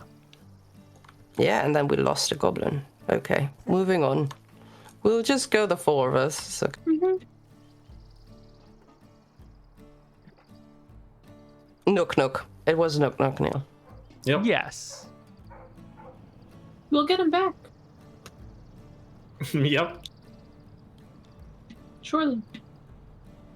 I'm sure he'll tell us how well he's been treated. What is this pensive expression, Neal? I'm just reviewing my notes. Hmm. You're going through Nook Nook's day. Let's see. Starvation, torture, pain, physical terror, running, more torture. Crying at 2 p.m. Yeah. I feel like my notes are disagreeing with what you all remembered about these plans. Because my notes say that the orcs were gonna send Nook Nook to let you know when Geraldine Silverworth had returned and where you were supposed to meet, and that was supposed to happen around the start of the new month.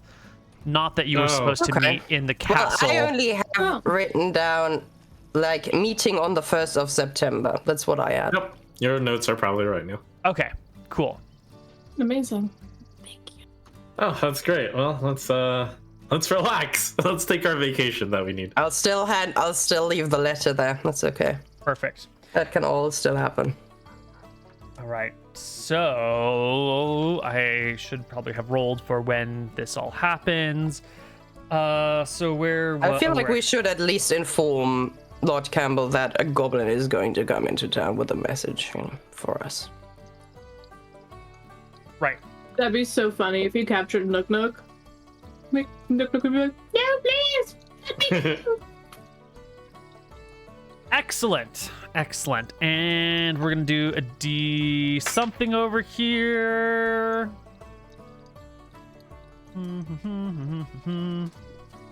So they leave. Arrives 1, 2.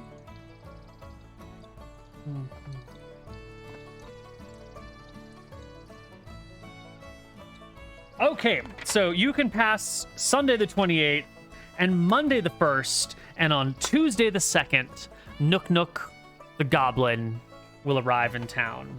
Everyone can So that's gain 6 another HP. 6 hit points. Hitty points. I love those. Everyone loves the hitty points. It only matters for Elaine, right? Oh, and Doe doesn't matter. And for, yeah. Wardren? Was You should put Wardren yourself low? at 31. You're at 28 on my thing. I thought it was at 31. Yeah, I think Yeah, maybe the but tokens don't update sometimes. Every now and then a token gets now we're gone. lost. Oh yeah, I am Just at like- 31 when I click. Oh, okay. Goblin, where is Vincent? There we go. Perfect. All right. Now everything is looking good.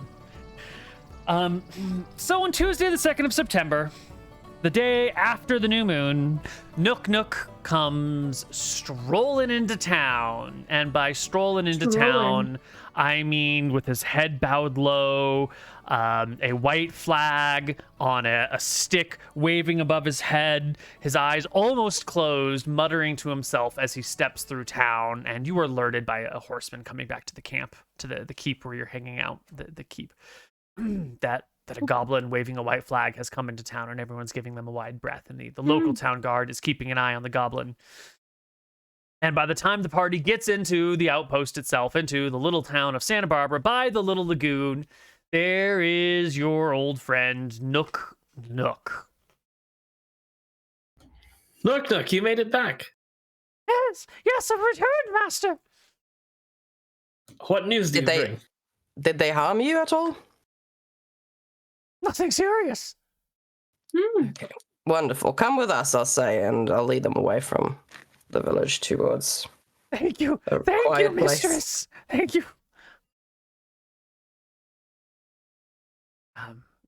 Once in a quiet place, Nook Nook will gaze upon the lot of the party and say, I bring word from her great majesty, the wonderful Imperial. I've closed my notes and I've forgotten her name. Jaina Silvertongue? No, Geraldine Silverworth. Yes, I bring word from Geraldine Silverworth, the great and powerful Imperial Mage. You just said Empress. Is that what she calls herself? Imperialist, maybe. I said she's not an empress. No. The four generals would kill her if she called herself that. Absolutely not. You mean the Orc generals? No, the great generals of the great empire of Everossi. What? Did they just teach you everything about the Empire now? How do you not know? How could you live upon this land without knowing the grace and greatness of the four the four generals? Do I know the four great generals? You have no idea what the fuck this guy's talking. He's a fucking okay. goblin. Just maybe It's fine, give me the four names, and then we move on with our lives. Who are the four great generals? Oh, the great cleric, Oris, Lord Morrow,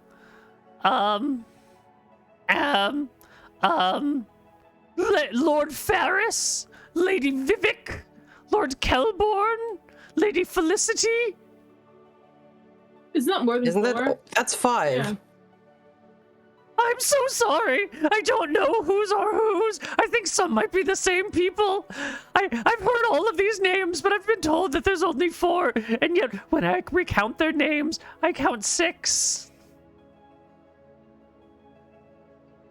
Please It's okay, don't beat Knock. me. It's okay. It's okay. Tell us about your great journey. I spoke, or I was spoken to, by Geraldine Silverworth, the great mage who resides beyond the mountains. She said to tell you that this land is the property of the Empire of Rossi, and that their reinforcements were coming soon. And if you wish to spare your wicked lives, you would set sail and leave this place henceforth. I will look I'm over so at sorry. Vincent. It's not then- my words. Please don't kill me. Aren't you glad that we didn't go and knock on their door? Would have been the same outcome.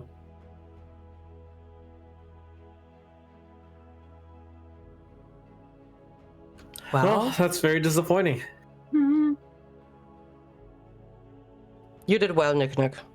Thank you. I'm glad that they didn't hurt you. Mm-hmm. Oh, thank you, mistress. I'm glad to have pleased you. Thank you so much. Yeah, all Don't right. send me These- back. Did these words come directly from Geraldine herself? Knock knock.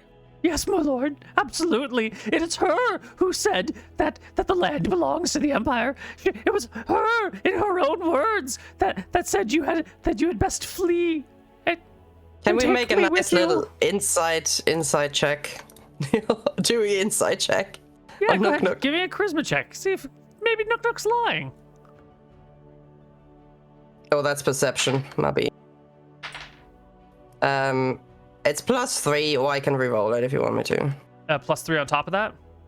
Yeah. We'll keep the die roll. We'll just adjust it. So 24. You know, you suspect that he is maybe. I mean, Knock Knock has a flair for the dramatic. Let's be honest here. He's got a little bit. You don't think he's outright manipulating you and lying to you, but he might be, you know. He calls you my lord, master, mistress, lady. He's always begging and pleading and talking you up and talking down all of your enemies. This is probably in the zone of truth, but I wouldn't bet my life on the specifics of the language. I mean, he's a dumb goblin. He probably can't even remember the conversation verbatim. Right? Could you trust a goblin? No. Of course not. Mm-mm. Well, Nook Nook, I said, this is really important. The sake of our two nations depends on it. Could you, Yes, master. Yes. could you recall exactly what she told you? Of course I can. She said that this land, he points everywhere, belongs to the Empire, and that they had more people coming on a ship that was to arrive very soon, and that this was going to be theirs, and that if you wish to spare your wicked lives, that you had flee now and take me with you. And she said that to take you. Yes, she said that you're so wicked that you deserve to spend the rest of your life with me. That actually sounds...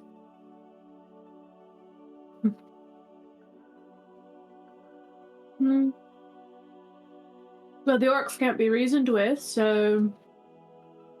Suppose it's a declaration of war on their end, eh? It doesn't have to be. We could go. We could leave. We could get beyond her grasp. You have a boat, right? You could take the boat and we could go. I'm going to crouch down and I'll look at Nook Nook and I'll say, I'll like take my finger and I will put it against his chest. You know, like a really, really stiff finger so he can like feel it drill into his skin, and I'll say, Please, you mistress. wanted to be free, Nook Nook. And if you want to be free, it means you have to fight for it, because if you just always run away from everything, you're never truly free. And you will always just be a slave to fear and whoever's chasing you. You're so wise, mistress. Yes, we must fight for our freedoms. You've had a rough day, haven't you? Whatever you say, mistress. All right. I think we need to leave him alone for a little bit. Right. Well, it looks to me like we do have a little bit of time. Would you think so too? I'll look at the others. To leave him alone. Oh no, Yes. to prepare for whenever the onslaught comes. Shouldn't we, send word of our own in case they come with boatloads of orcs? What of our own to wear? We have gotten word they were sending ships, right? Mm-hmm. Yep. You had sent Well, a ship. we sent a boat away. Whether they sent anything back is a different question. Well, hopefully they at least send a ship back with word.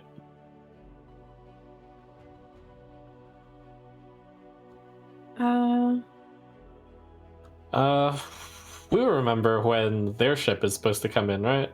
When was that? It was supposed to be sometime after the new moon, and the new moon was on Monday, and today is Tuesday. So we're right around the time where you might be expecting a Verasi-laden ship to arrive. Vincent, Although- are you aware at all through your cartography how far their ship might have to go to get to their mainland? I would think they would dock near here, wouldn't they? No, but I mean, like, if we send out our ship, it takes roughly 30 business days. How long does it take? A month-ish, I think is what we had said. 30 business days. But for them, do you at all know, like, the world map of, like, oh, they're going to the piece of land that's, like, 7? Because they can respond a lot faster then. Or is it, like, 30 like us? Vincent would know that the Kingdom of Solemn, the Empire of Verasi on the continent of Solemn, is like probably a couple of months away by boat. There's no way they could have told them. They had a name drop that they had expanded west, right? Was there... Yeah, their base is way to the east. Yes, they were saying something along the... I don't remember where I got wind of this. The Ardennes, that they have, like, that they get their boats from there, you mean? Yeah, it seemed...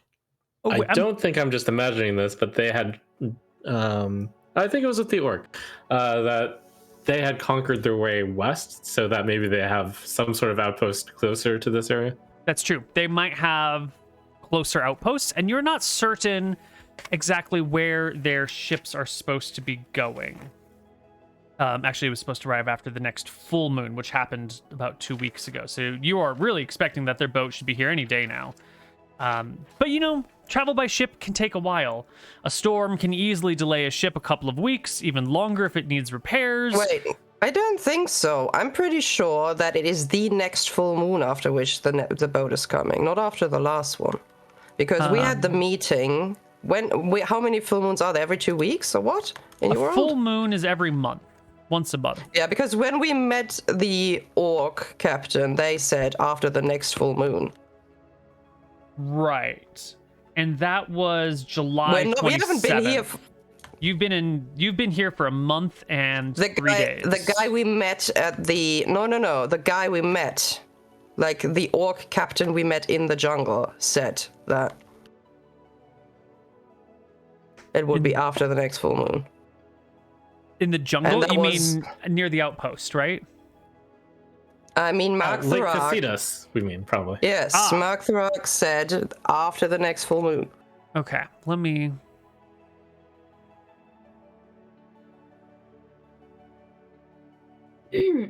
Well, they couldn't have sent word back already to their mainland then.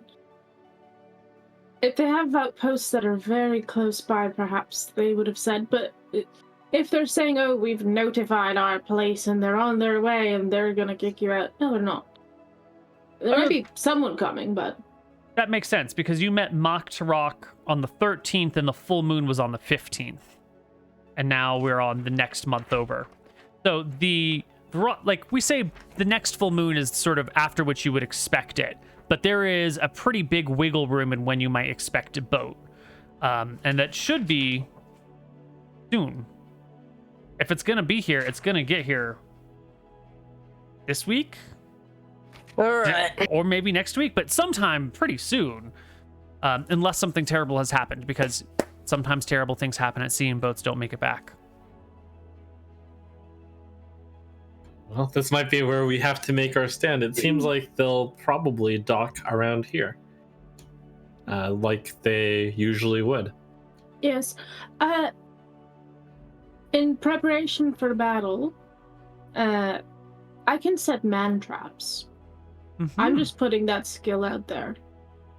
Given enough time, couple hours, I can start booby trapping this island up. This is true. And with no matter. Go ahead. Sorry. Well, we need to inform Lord Campbell, and we need to fortify the town, I think. Yes. Mm-hmm. We need to, I guess, can you flip us on the town map and we'll see where a ship would normally dock? Yeah. A ship would normally dock on this... Well, there's two places, right? There's this big-ass pier that leaves... that sticks out into the lagoon. And this is great for small boats or, you know, ships that have a shallow draft. You don't know if their big-ass boats can come into the lagoon and dock here, or if the lagoon is too shallow for their ships and they would need to like dock, drop anchor off the coast and then transport things to the shore on small boats. We're not sure which one of these two things is going to happen. But if their boats can come into the lagoon, then they would pull up right to this dock. Right here in town. Assuming, of course, they felt comfortable doing that. Assuming they see, you know, the flag of Verasi flying over the fort, or at least not the flag of their enemy flying over the fort, or they have enough people on board that they don't care if enemy flags are flying and they can just conquer it. Easy peasy. Their arrival point is going to be dependent on their logistics and their information. And if you want them to dock here... You just put a flag back up. Yeah. I mean, you've got time You can ask the people where the ships of Varasi have docked in the past, so you don't have to make wild guesses and stabs. And they'll tell you that the first one docked out at sea and rowed people to shore, but the second one just came right into the harbor in here and pulled up to this pier in this lagoon. So it's probably expected that they'll come back to this point unless they feel threatened and don't want to. So unless the Okay. mage has some way of sending a message, I guess, which would be fun. Look, how many of them were there in there? Oh, yes, I stayed in the camp for many days. I saw all that went on, but that they let me see, of course. They could have so many secrets that I wouldn't know, but I did see. And Lady Geraldine, the great mage, did arrive with her men in plate mail. They looked battered, they looked beaten, they looked injured. And they were going to rest for a while.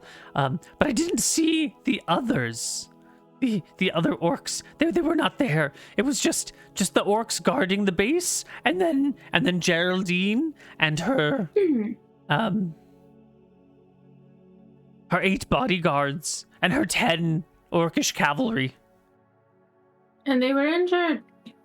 Yes, they looked like they had sustained a hard time in the wilds. Cuts and scrapes and bruises about. Saw her familiar, evil viper. She keeps. She has an evil viper. Like a snake. Yes. It stays wrapped on her person and comes out her sleeve and bites those who dare disagree with her. Sounds like a right bitch. Yes. Geraldine's a bitch. When did Mark the Rock leave then? He brought you back to the He did. fortress, He's still right? there. He's still in the fortress right now. But you said the other orcs were not there. Correct, madam. Mistress. Okay, Greatness. explain it to me a second time, please. Mark the Rock. And his orcish captain. And his orcish men. And my fellow imprisoned companions from my home were in the castle. Maybe 12 orcs and 6 goblins and myself. And then Geraldine arrived after the terrible, terrible storm that arrived one night. It was her viper, her 8 mounted bodyguards, and the 11 orcish cavalry mounted on wargs. And you don't know where all the others were. No, mistress, no. There were another 2 patrols, captains with 10 orcs each, that were out in the jungle, and they haven't been seen in some time.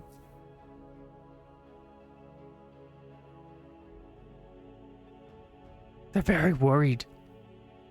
They're concerned about what might have happened to the other orcs. They're supposed to have checked in by now, but the storm was terrible and the jungle is dense, and if they found something good, they might be still looking into it.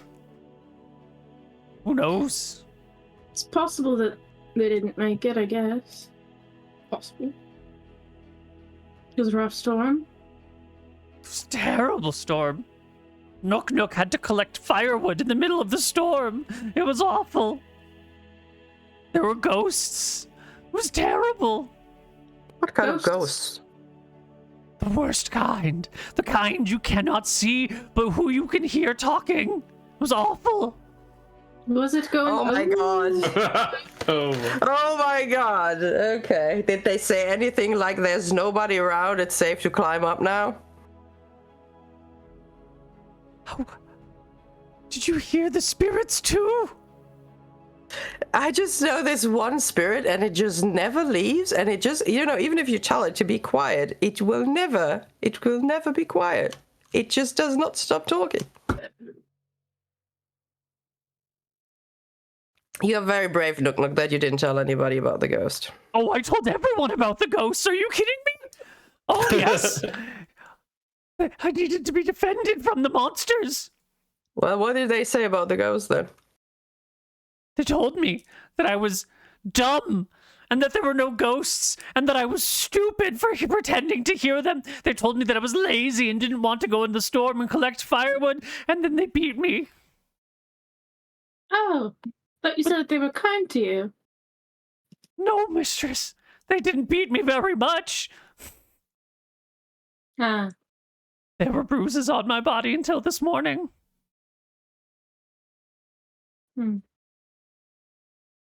Well. Did you see any healer take care of the wounded orcs that returned? No, but I did see Geraldine get one of the healing potions in the castle. So she gets the fucking healing. Of course she does. Of course she does, you know? So we know where they've all gone. Ass. We know where they've all gone then. The they might have people or the brought them. potions? The potions. The Yes. potions. Which part of the castle do they keep them? They promised, they made me promise not to tell you, but of course I'll tell you, mistress. Of course I'll tell you. The potions are in Lady Silverworth's chambers near the top of the keep. Okay, Crumb. You are very valuable. Not Crumb. That's me. you. You are very valuable. I'm though, very Crumb. valuable. Okay, wait. Self-care, Crumb. Okay. Nook, you're a very Yes. valuable resource to us right now. And if you'd like us to take you to our land where you can be free and peaceful, you need to cooperate fully. And I appreciate that you're not keeping secrets from us. But we are going to need the most detailed map possible. I need you to scrounge that tiny little goblin brain and give us everything you've got. Can I acquire a piece of paper and like a little quill with ink? Totally, And yeah. set it down in front of Crumb and say, tell us everything. Draw everything you can. Okay, what room? What's in it? All of it. I don't know where this potion room is, but if we know the layout of the place, we might be able to get to it. When we go in, you know, we're gonna have to fight them, etc. Yes, Everything. yes, my lady, of course, anything to earn your honor and respect. Oh, Okay. thank you for Can we saving do my less wicked of the life. talking, please? Of course, madam, Please. I will keep as silent as the night. Can I like grab his like little? He's going to have a fucking heart attack. If he dies, we're not going to get that map. I'm just going to... Please, just draw. Okay, I'm going to make a new map page. Oh my god. Are you gonna like Microsoft Make it Paint like a goblin goblin map. drawing? Oh boy. Oh, goodness. And if you get anything wrong, we'll beat you. Kidding. I don't say that. This is the beating room. This is the firewood place. This is where the ghosts spoke into the well. Okay. Goodness. So this is Nook Nook's map. The most important thing you will ever do for the party. Right. So there's a castle, and it looks like this. Make sure that everyone can see. Yeah. Perfect. And Vincent, our cartographer, has been there, so he can help verify how accurate it's being. You've been to the castle, my lord? No. I'm saying out Oh. of character. Jesus, Neal. No, I would not tell this little goblin that. Oh, no. This is the castle. This right here is a courtyard, and this is a courtyard. These are walls. I will make scribbles so you know where the parapets are. Yes, just like this. Perfect parapets. See how they're pokey? And then there's a staircase that goes up inside the keep, and there's a doorway right here, and it goes inside.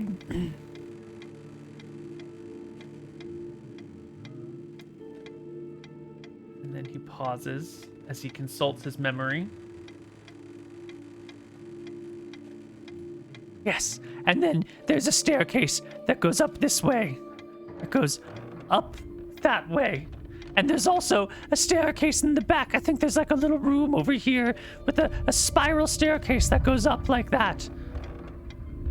Does it make sense? There's no Sounds doing odd. good. Yes. You're doing well, Nook Nook. Very Thank good. you. Which stairwell do you go up to get to Geraldine's room?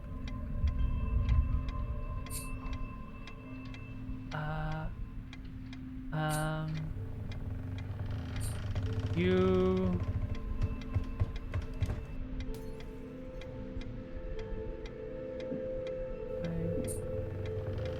Wait, you can take either staircase to get to her place. They both go to a second floor, and then this one over here. It goes out and then back up, and then there's another little spiral staircase on another floor, and eventually they all meet on the roof. And then in the middle of the main building, there's a rooftop estate or bedroom or something like that. It's very up here at the top, away from the towers. It's Geraldine's room. It has a good view of everything, and only one door that goes in or out, and the door leads to the tops of the roof. So you exit her bedroom onto the very rooftop itself. And then Have you you go. been into her room? Oh, no, mercy me, no. I've seen it from afar, but I would never be allowed in there. But I swears, that's where she keeps the potions. That's where she does it. She sent someone to her room before to get a potion for her and had them bring it down to the meeting room. Yes, that must be where they are. Did you see them enter the room? No. I mean, I Have you have seen seen anyone people. enter the room? I've seen them go towards the building, but Nook has never been allowed there. But have you ever seen anyone enter the room? I'm wondering because I'm thinking, No. of course, magic could be involved in the entrance. You know, No, I've maybe you have never to clap seen. 3 times, do a dance. I don't know. I'm so sorry. I've failed you. No, this is quite useful so far. You are a great artist, Nook. Thank you, my lord. Did you hear when they were going to go back out on their expedition?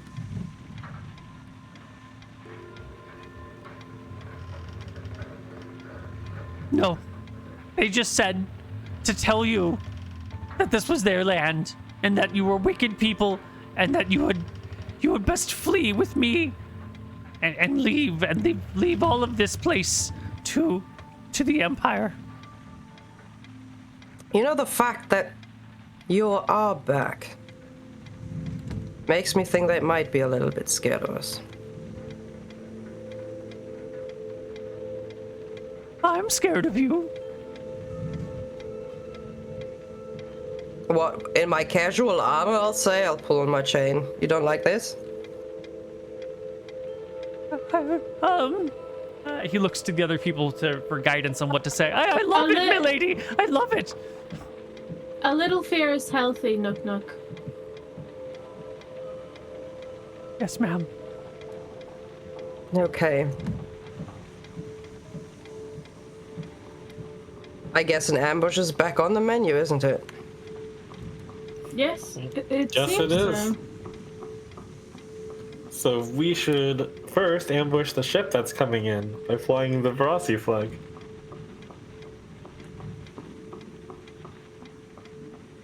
Do you think they will try to come into town at the same time as the boat is? There's no way that they know exactly when the boat is coming, right? Nope, absolutely not. Yeah. They have no chance of knowing when that boat comes unless there's a wizard on there that messages back and forth. But ships are incredibly unreliable. You know, they strand a lot. There might have been a supply problem as well, and then it would take them like 2 or 3 or 4 more days to actually leave.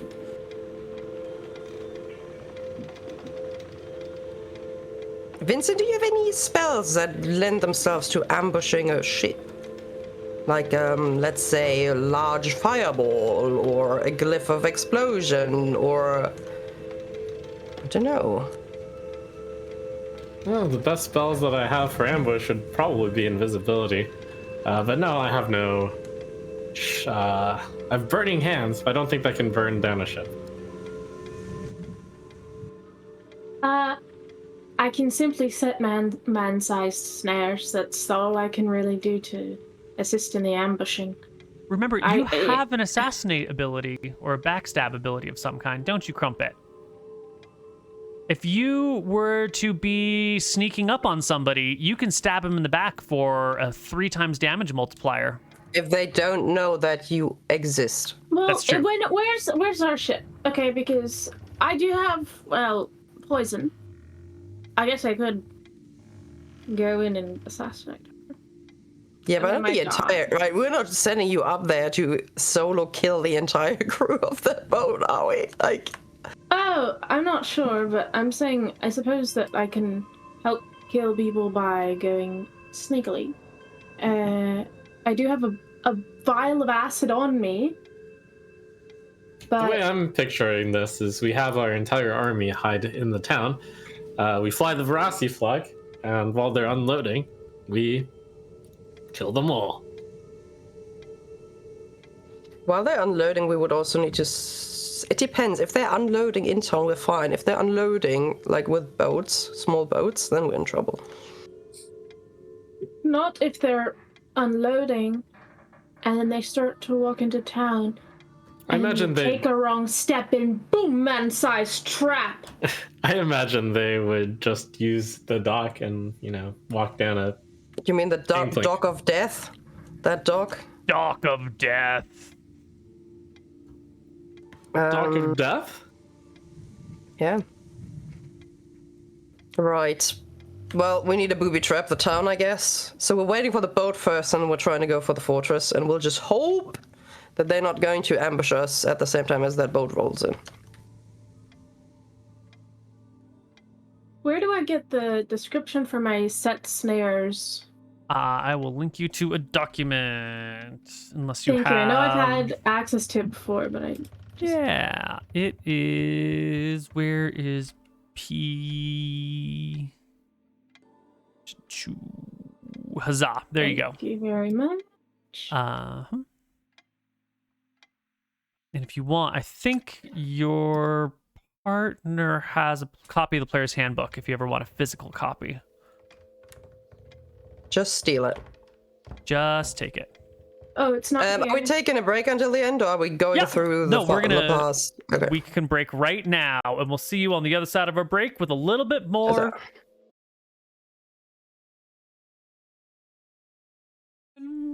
Hello, everybody, and welcome back to the Rise of Drekis. Now, I know there's a lot of things happening here. There's also some things happening in the background. Some things that will take random amounts of time. So I'm going to ask for some dice rolls from the players to generate seeds for how these things happen in the background. And we're going to start with Trump, Jeff, Vincent, and Vordran, all together in one. I would like you to make me a D20 roll, please, sir. Are Sure. we hoping high or low?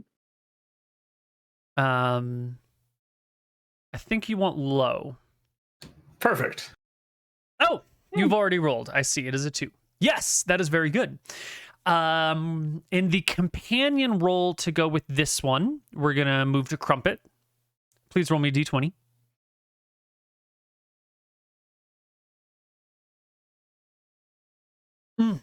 One high, one low. But you wanted mine to be low as well. Want is such a strong word here. I think the I would effects want- for you are more favorable if they are low, but Oh, potato, potato. It's hard to tell. got it. It's determining when things happen, which, sometimes it's favorable. So where were we? That is awfully vague. Well, I'm trying not to reveal what's happening, obviously. Trying to be cool. Oh, here. obviously. Oh, yes. So that would take. I've been rolling so bad this session. Yes.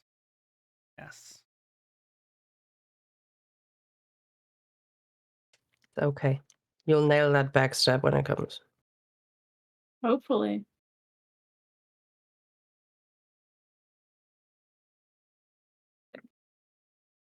Alrighty.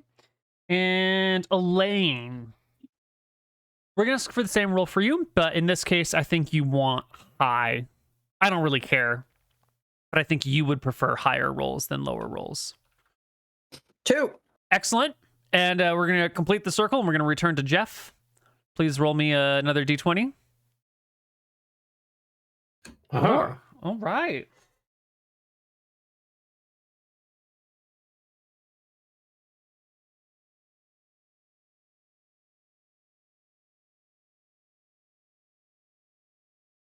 The double's numbered. Excellent. Excellent. Okay, well, here it is, the 2nd of September, Tuesday, the day after the brand new moon. And the party is hanging out in town. Nook has arrived. He's explained information to you. It's midway through the day. We're talking about setting snares. We're talking about trapping the town. We're talking about getting ready for ships and monsters and armies to arrive. What's the plan? Well, I thought the ship was coming in right now. The way you said it, you were like, "Hey, Yeah. do you see the boat on the?" Well, okay. That would be something. I was thinking something during the break. How much do I know through my bureaucracy skills? How much authority Solemni's ship captains might have? Ooh. Can you give me more context? What do you mean by authority? Like in Basically, would they be more or less important than Geraldine in terms of determining policy for Solem?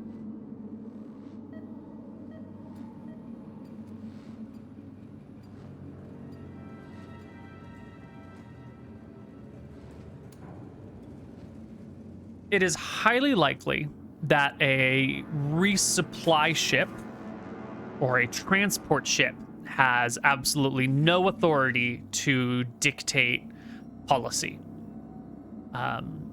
If it were an expedition in and of itself, then it might have some policy making power. For example, the first orcs that arrived here on this land were explorers, and they would have had power to make decisions on behalf of the Empire. But then the follow-up ships that are just doing the legwork of moving things, probably not much at all. So, by association, I would imagine that Geraldine would have some significant amount of policy decision-making. Yes, absolutely. Unless, for some reason, the ship that is expected to be arriving contains like a replacement for Geraldine or some more important person that's coming along. Extraordinary situation like that, you would expect Geraldine to be the highest authority in the land.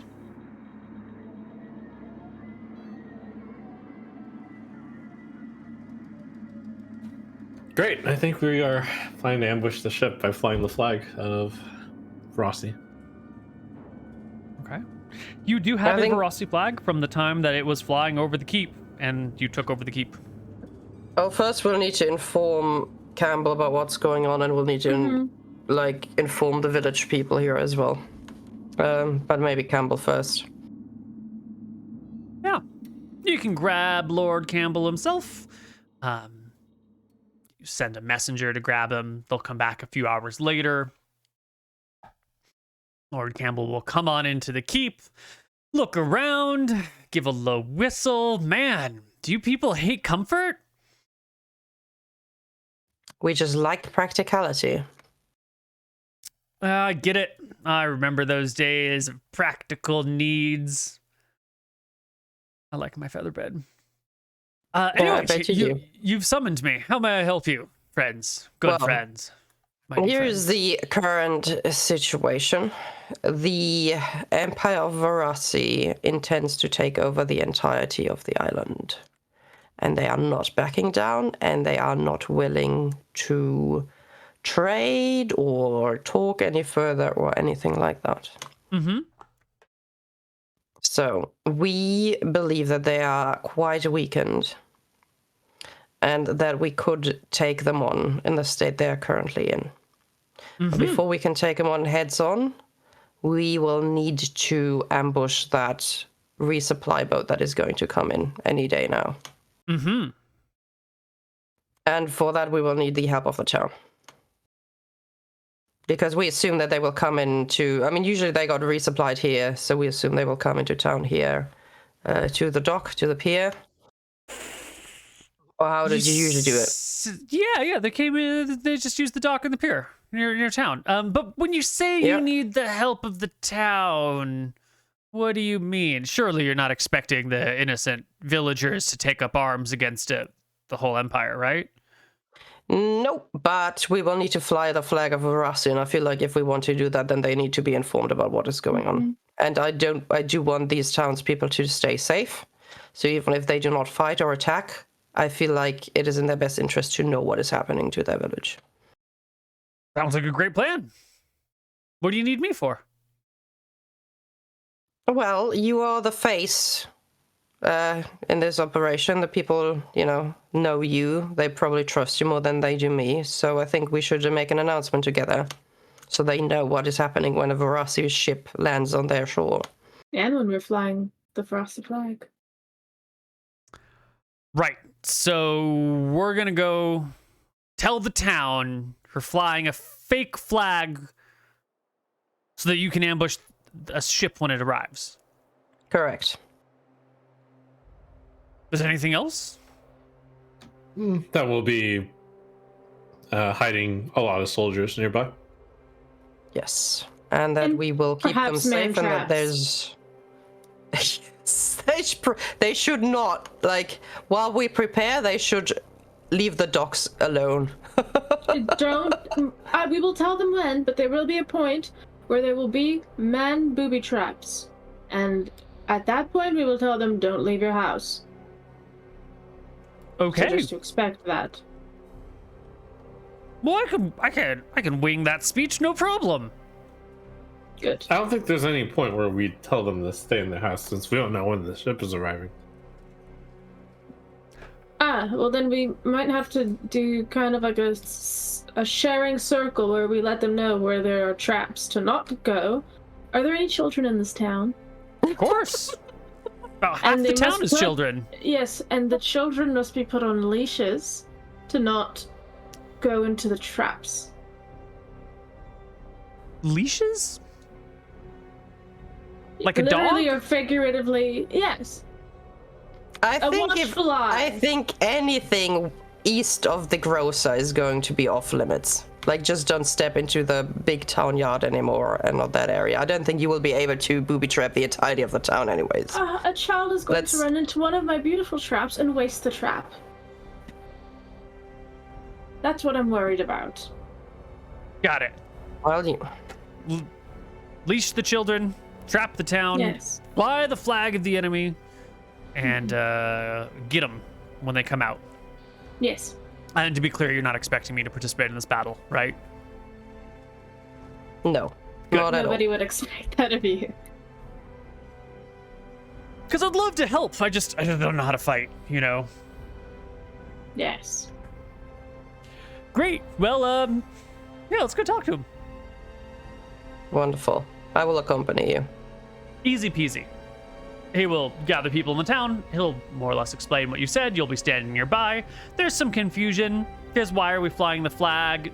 There are shouts and cries of have the new rulers gone mad? There are, there's the look of fear when you say the flag of Verasi is going to fly over the town once more. The people here have a great distrust of their leaders over the past many years. And this party has only been here a little over a month. And while you've killed some orcs, they've seen enough that they begin to have doubts about you. Yeah, that's valid. But they are going to stay the hell out of your way. They're definitely not going to get involved in the fighting. They will leave the east half of the dock alone. And if you tell them to leash their children, there are some parents who laugh and exclaim to one another, thank God, I've been waiting for an excuse to do this all my life. And there are others who just shake their head in shame, but go and prepare collars and leashes for their children. That's amazing. I'm so glad you took that literally.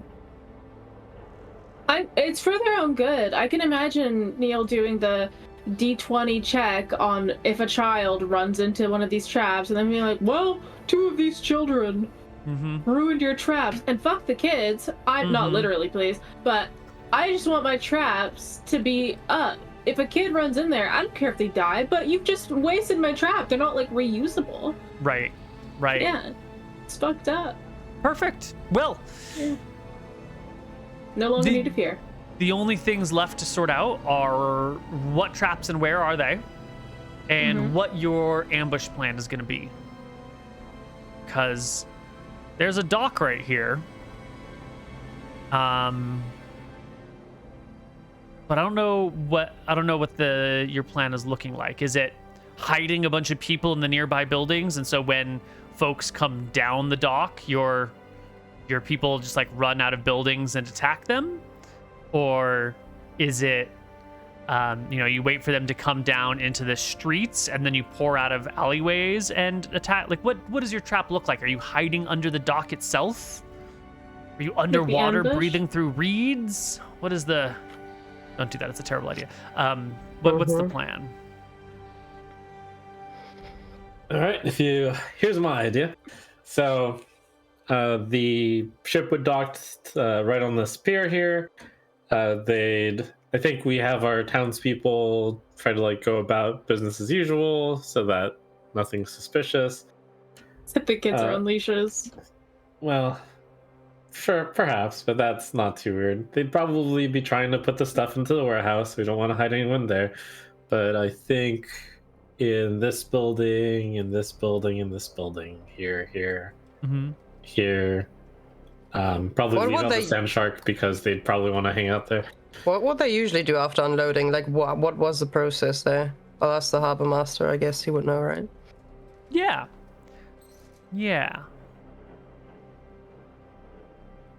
What if... Would they all go into the same house at the same time?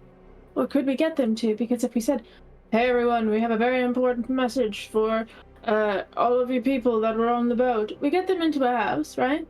Lock the door, set it on fire. Not a bad plan. The harbor master, Adam, will tell you that the usual procedures is that someone meets them on the dock to greet them, and then gives them directions as to what to do. If there are supplies to be pulled off, they will be pulled off and set in the nearby warehouse until they can be put in their appropriate place. Like you load everything off of the ship into the warehouse and then move it from the warehouse to wherever it needs to go.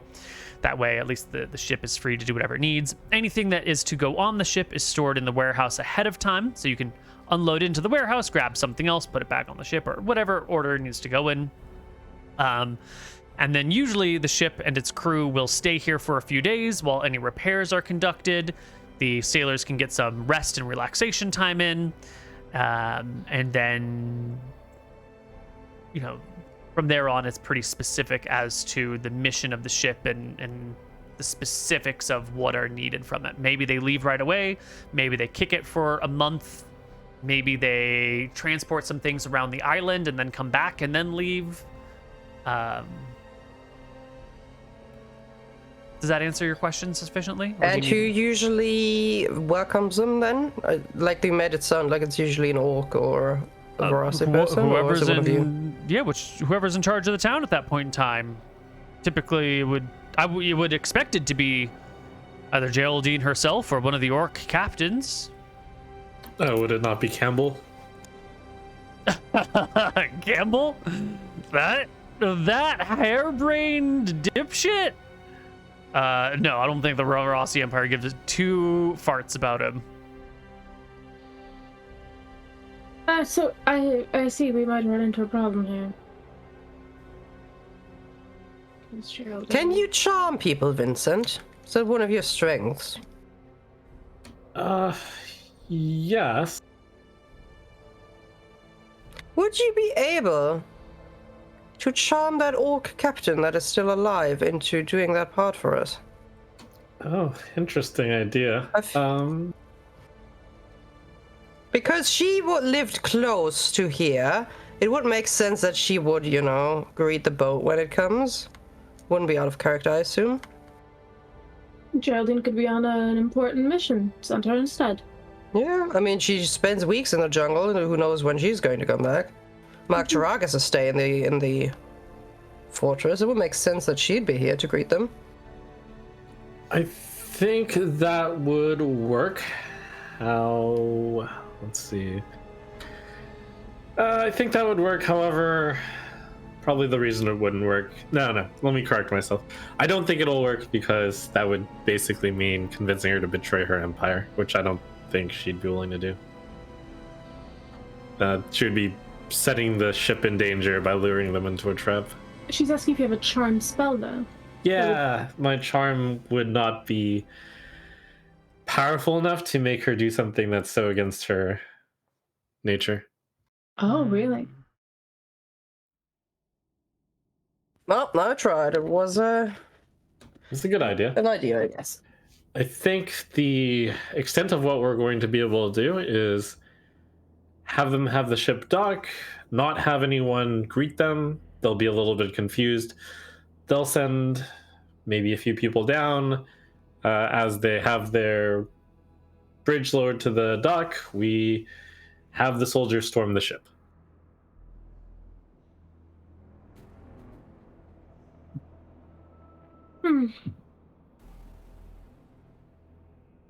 We could set the ship on fire. It's very hard to set a ship on fire with normal means. Plus, ships are valuable. We can take the ship for ourselves. Suppose so. They're not going to just let us walk up the ramp.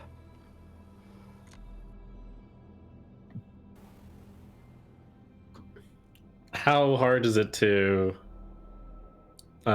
if supposing people were to rush a ship's ramp, could the ship like feasibly take the ramp up before then?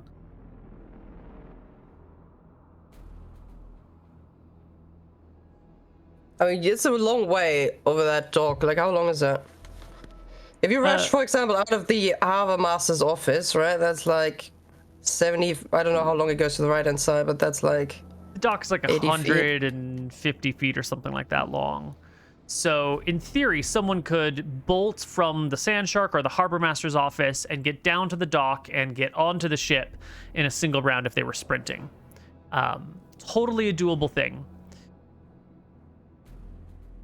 The question really comes down to, what do the people on the ship see and think and do? If there's somebody who's on the dock side, like on the other side of the ship's ramp, they could slow a person down well enough or just block the ramp with their body well enough that maybe somebody on the other side would have time to move the ramp. Or maybe they just are able to block you as you go up the ramp towards the ship, and they just block you from getting onto the ship. You might have to like try to jump to the ship, and if you roll poorly, you just fall in the water. If you can get onto the ramp, it would be hard for them to move, but not necessarily impossible. There'd be, strength checks involved.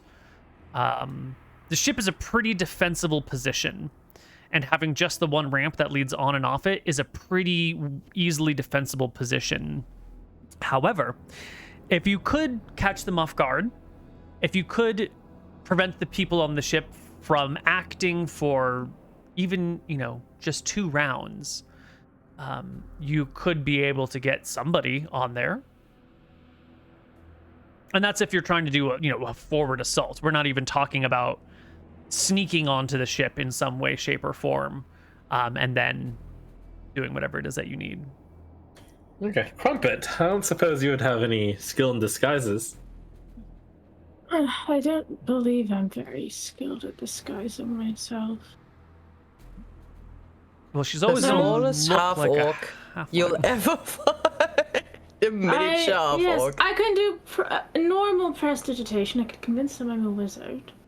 That's A little not bad. magical half orc, yes. If you manage to disguise me into having green skin, I might be able to pass myself as an orc and talk them into basic commands that they need to do. Well, here's the thing.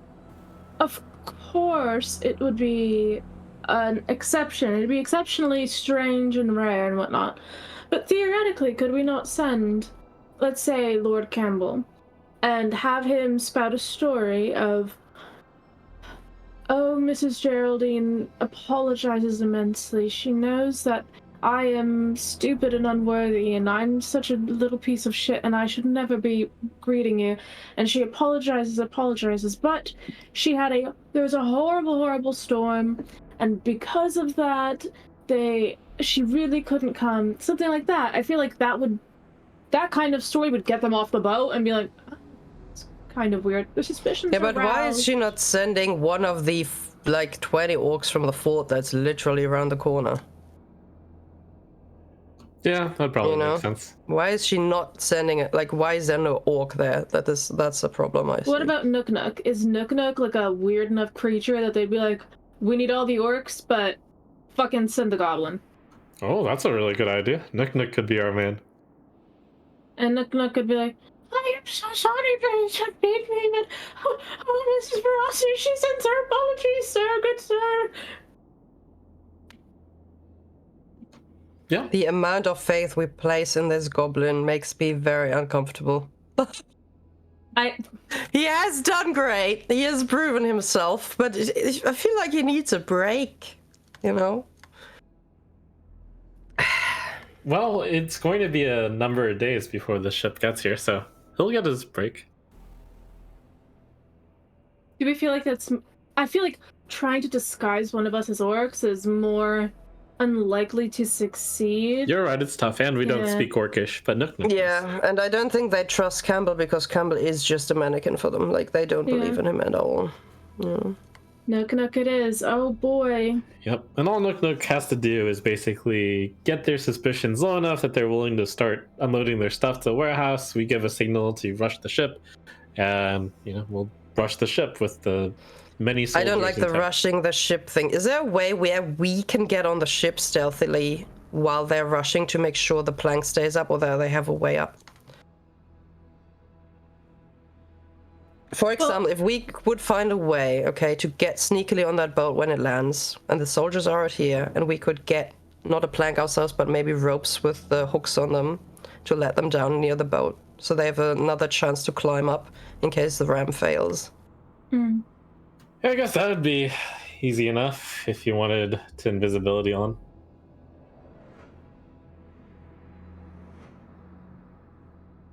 What if Lord Campbell is chilling on his yacht in the harbor when the ship comes in? You know. And we can get off that boat and make our way, like, onto the other one, invisible, at that time. I mean, we could also just stand at the ramp, but I feel like this is only 10 feet, that dock. Chance that somebody runs into us pretty high. Well, they're not gonna know what we look like. Other than you with your elf ears. Of course, you'd be out of place, but we could be out and about as, like, little townspeople. Yeah, but not in your armor. No, not in our armor. Unrelatedly, kind of, I think a good place to set man traps would be where they're offloading their stuff. Whoever goes into that building shouldn't come out. The entrance of that warehouse is a good place to booby trap. I was thinking even deeper into the warehouse, like, because entrance, okay, first guy gets snatched up and killed. Nobody else is going in. Place it a little bit deeper, okay? Now everyone's fucked. I don't know if they'll get through the entire unloading process. Just having a few is good. Yeah.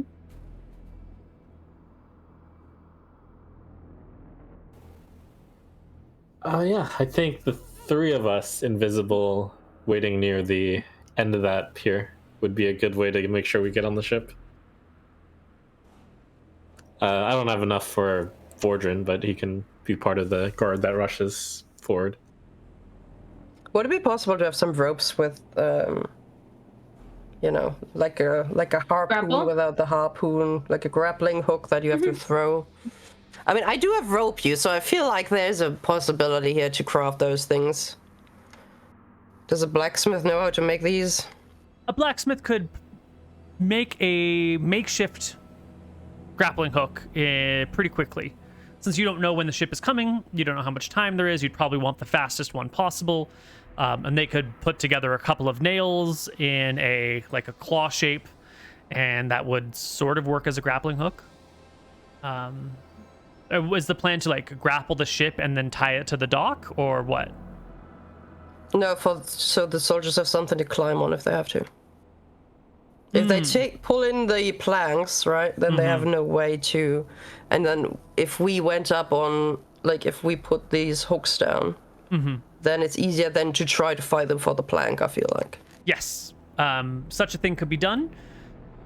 The issue is that your people would then like have to throw these hooks on and then like jump into the lagoon and climb up, or try to like swing against the ship and climb up. And if they have armor, they wouldn't be able to use their shields while climbing. Not that big of a deal. If the lagoon is too deep and they fall in and they can't climb out, they could get stuck or drown. Like, there's not without danger boarding a ship in armor. That's a dangerous thing. So what's the 170 yards? So I feel like what is definitely possible is to position bowmen on this side of the roofs, here and here, right, on the rooftop.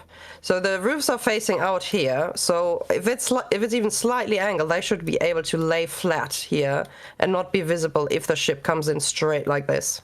That makes sense. So we could have bowmen like on these two roofs positioned, maybe not all, but at least a few of them, and then they could definitely shoot out towards the ship because they would have clear view. Yep. Right? That's So I think 150 feet, so they'd be at medium range, but they could do it. Yeah, I think that would be probably the best for the bowman. That's fewer people running down and fewer people who need to board the ship as well. With how many people did they usually come when they resupplied? Like last time, for example? Last time they brought Geraldine's force, and so it wasn't a resupply ship. It was a bringing proper warrior force. So I don't know if that's a good marker. And that's the only resupply ship that's really come. So it's hard to tell. Okay. Yeah. It's going to depend on the size of the ship. If they have any soldiers, how many soldiers, you know, who the ship is. Maybe the ship is filled with orcish warriors who are rowing it, but each rower is a warrior. Or maybe it's a slave ship or powered by slave rowers who don't really want to fight, and there's only a few actual authoritative people on hand because they're just moving supplies. It's very variable.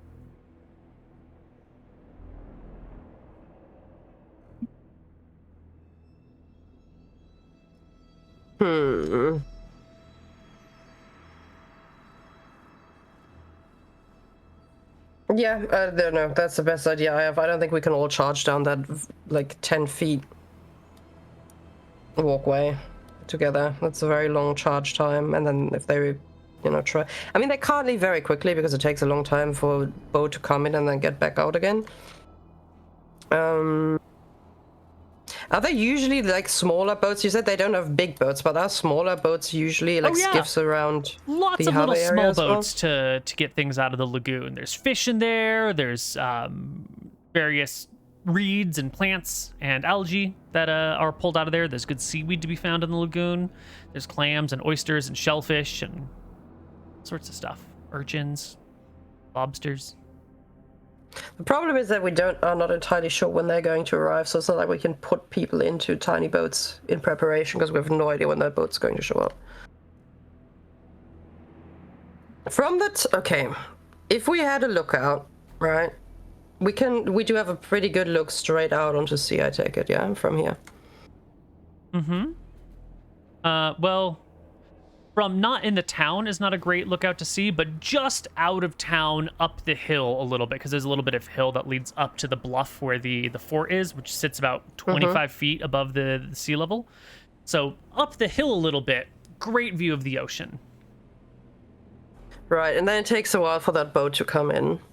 Yes. So it would be possible to have like a scout out there on the hill with a horse that comes back into town, is like, okay, the ship's coming. Absolutely. Right, we can't see it properly from here. Isn't that what the orcs are doing with that place to the west of here? That's exactly what they were doing. Yes, they had a couple of lookouts posted around, and you saw one of their western lookouts. It's exactly what they were doing. So we can do that, and then have somebody come back on a horse, right, into town, and then we could like use those little skiffs and put some soldiers on them with like a big tarp. I don't know how many people you could fit on there, and then just 6? swarm the boat when it comes in. By You know, on the if there's- boat, you are saying that they'll like grappling hook onto the ship from their Yeah, small... we could do that. Yeah, or even just circumvent and then get on the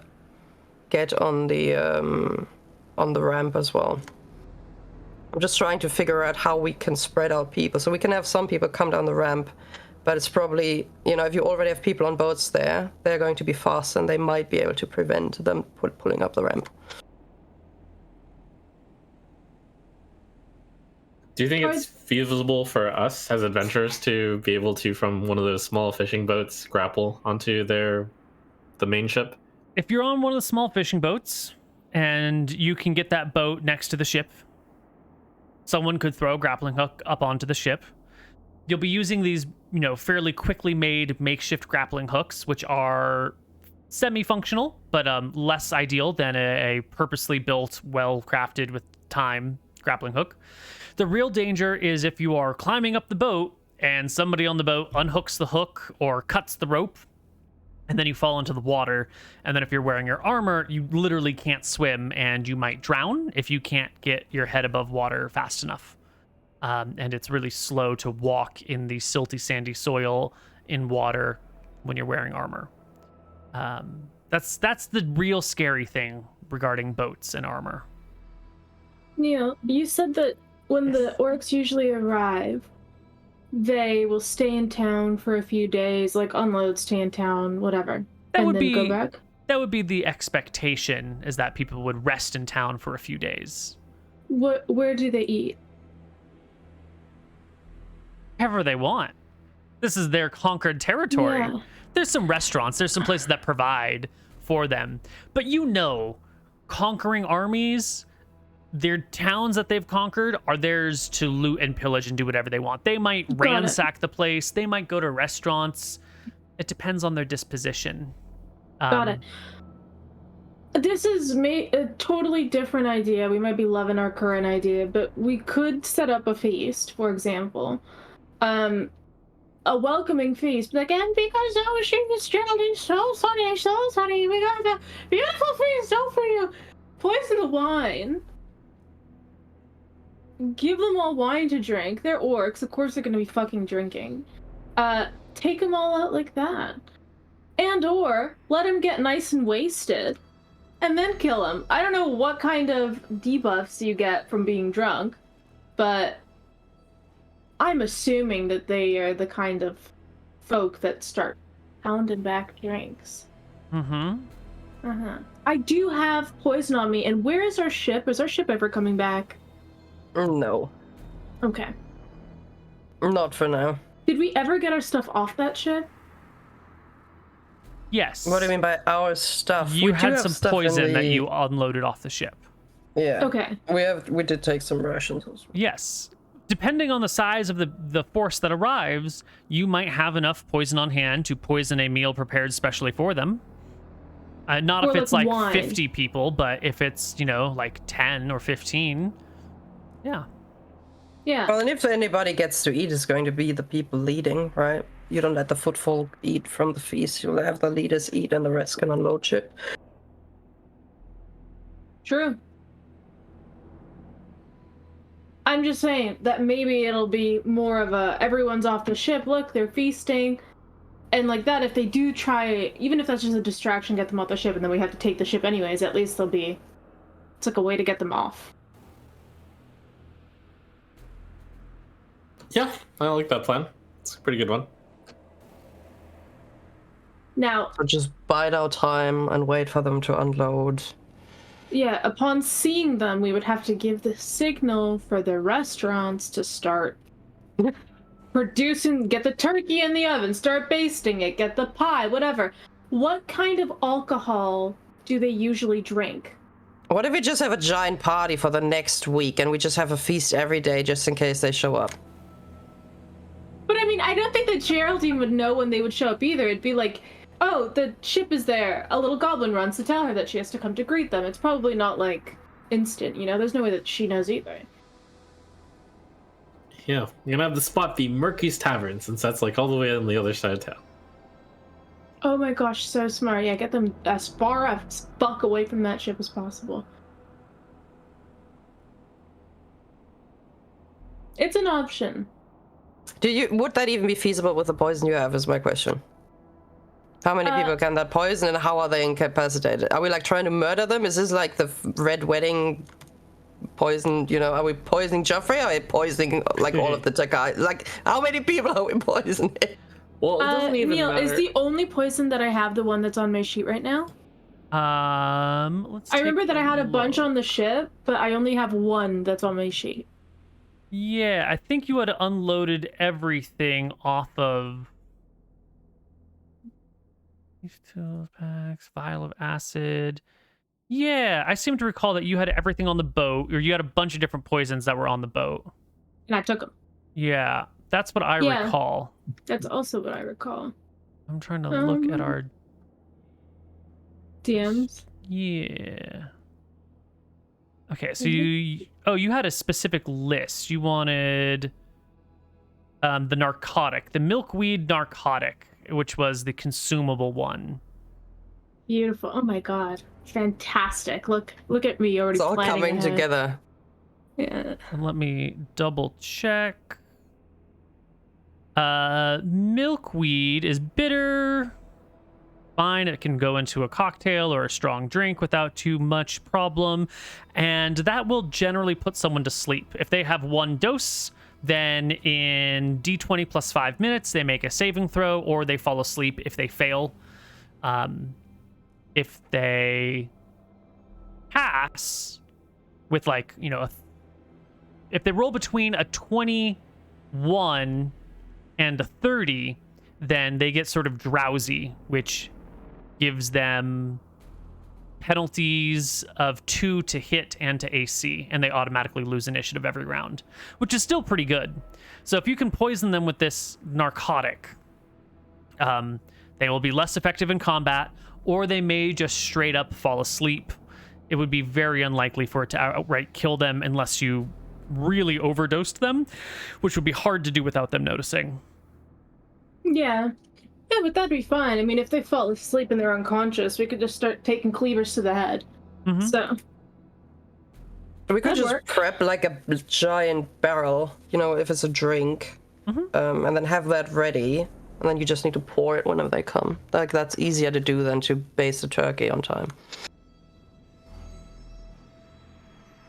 I feel, yeah, we could give them just full-on alcohol, but we could tell them that there's food and beverage. It doesn't have to be a turkey, you know? But, you know, some chicken Yeah, no, we can, like, legs. if they come, right, we can say, oh, we're preparing this giant feast, we're waiting for Geraldine to arrive, she's going to be here tonight, you know, like, we I sent feel like word if we as soon as we say saw that you. Geraldine... Oh, maybe we say Geraldine will... No, maybe it's impolite for them to drink without her. I say Geraldine's on a mission, we're not going to see her. Because if we say Geraldine's coming or whatever, then we'll be like, oh, we'll wait for Geraldine. No, Geraldine's fucked off. We don't know when she's coming. She's on a very important mission. Don't expect to see her.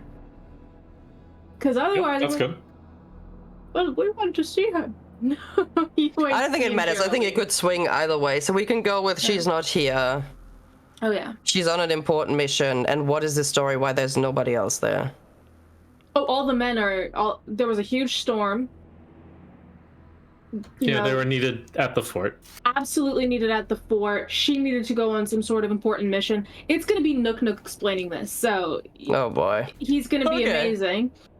He's going to be like, oh, please, no, they only had me, please, they said that I had to come and give you the great whatever. She's so sorry, so please don't beat me, whatever. And then he goes, I got the townspeople were instructed to give you a big feast in her absence. And then they'll have food, they'll have drink. Hopefully we poison them enough to knock them out.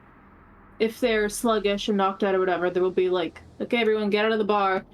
And then we enter with big swords and we just slaughter them. I don't think we should be having a feast for those people I don't think No? that makes much sense. I think, if anything, the townspeople are having a celebration, and they can come join and take it. But I doubt that Geraldine is the person who's like, oh, I prepared a giant feast just in case. Like, these I people guess. don't party. I doubt very much that they're like, oh, look at this giant have we prepared just for you. Like, that smells like a trap. It really does. I guess that's But if true. people are already celebrating, you know, they're like, oh, we're gonna go in there and take the people's shit. That's different. I suppose so. Theoretically, okay, would the townspeople celebrate ever? I feel like they wouldn't be allowed to celebrate. Probably We can could, ask but them. It They doesn't. can tell us. It doesn't need to be like such a big deal. They can just say like, "Oh yes, have some beer at the tavern," and that's just it. No need to But make it such Can extravagant. we just ask them how they usually do it? We could Do ask these Nick. people hang out in taverns after the fact? When Like after they unload? Geraldine and her people arrived, the ship stayed in town for a few weeks, and they did hang out in the taverns, and they did hang out in the restaurants, and they did, break into some homes and steal some things and loot some things. Okay. And did people celebrate during their occupation or not? By people, you mean the invaders? Townsfolk.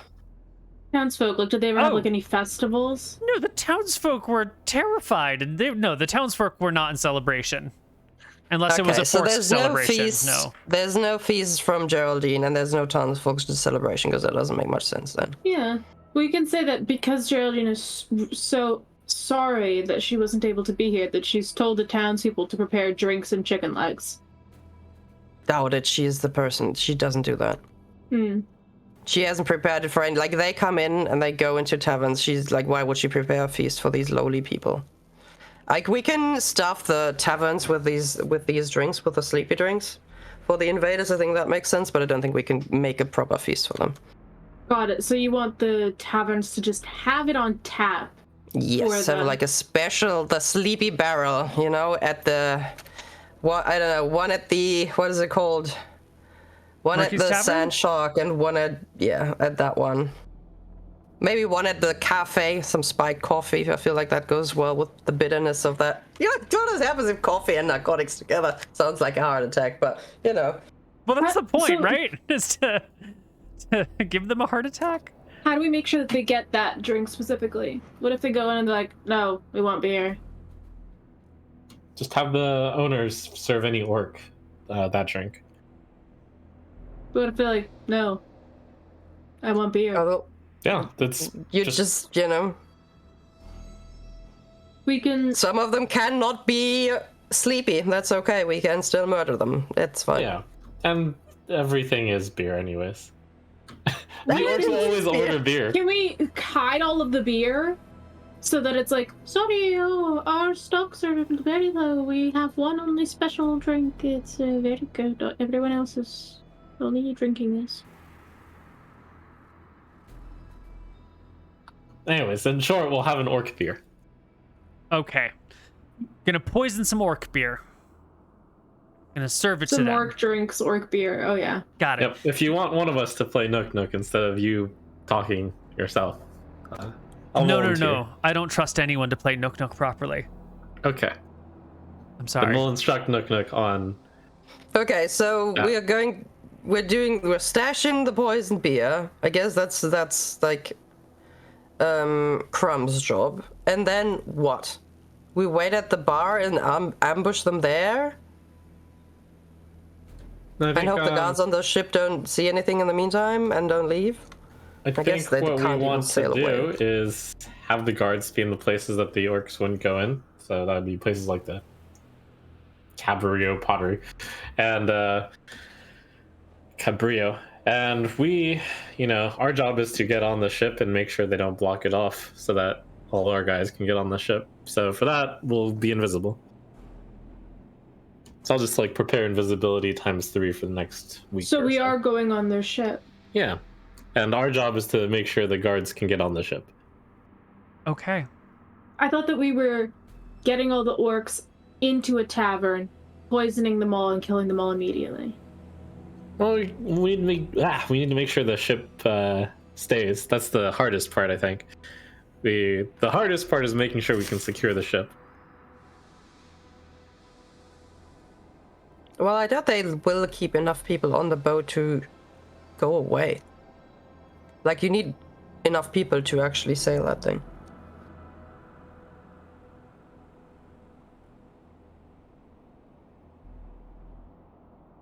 Okay, so we've got a plan. We've got most of a plan. I don't think so.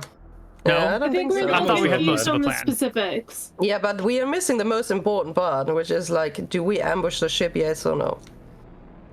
I thought the answer was no, and that the point of poisoning the drinks was to be like, oh, all the other bars are closed, let's say, but this one is open. Get I them think all we to go to the ambush same them one. in the bars, okay? People on the boat have no idea what the fuck is going on if everybody dies inside.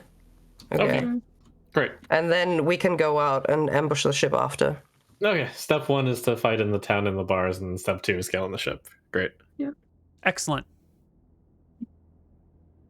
To be clear, can we like close down all of the other taverns, but Yeah. then have just one open so that we can not have to split up our crews? Absolutely. Everyone gained 3 hit Amazing. points from bed rest for today.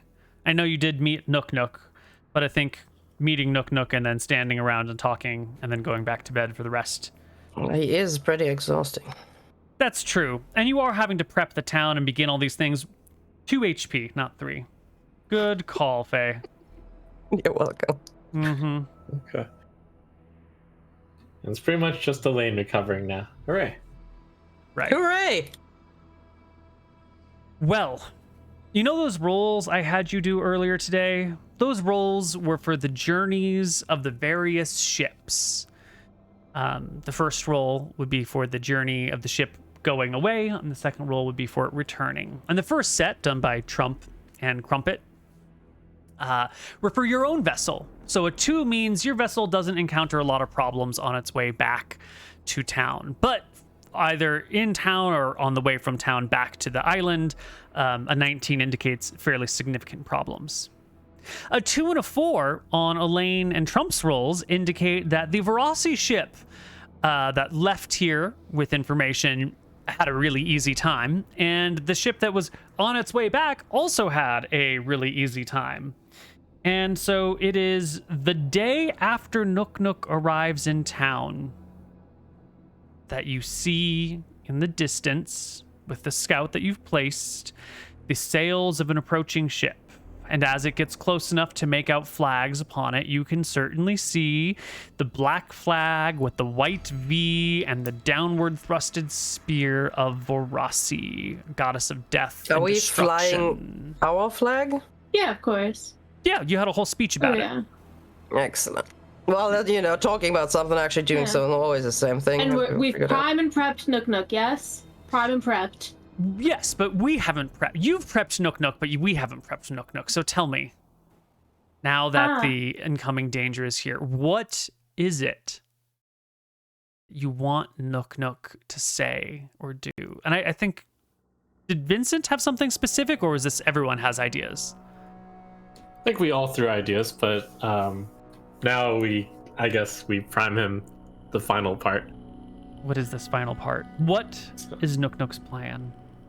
Yeah, so I'll say to us, we're discussing it right now, last second discussions. So we want to tell Nook Nook a really basic plan, just the orcs had to go to the fort to fix things because of a storm. You're welcome to dock and unload in the town. And that's about it. Right? And Nook Nook recommends the Murky's Tavern down the road. Yeah, I would tell Nook Nook that his story is that there was an awful storm Mm-hmm. that terrorized the land a couple days ago. The storm that was real, that happened. Mm-hmm. And that Geraldine and some others had to go on some sort of important mission, and the rest had to stay back because they're fixing the stuff from that storm.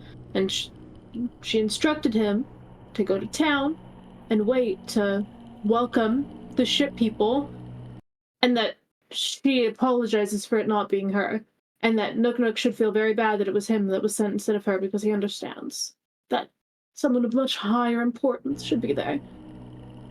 Of course, I understand completely, ma'am.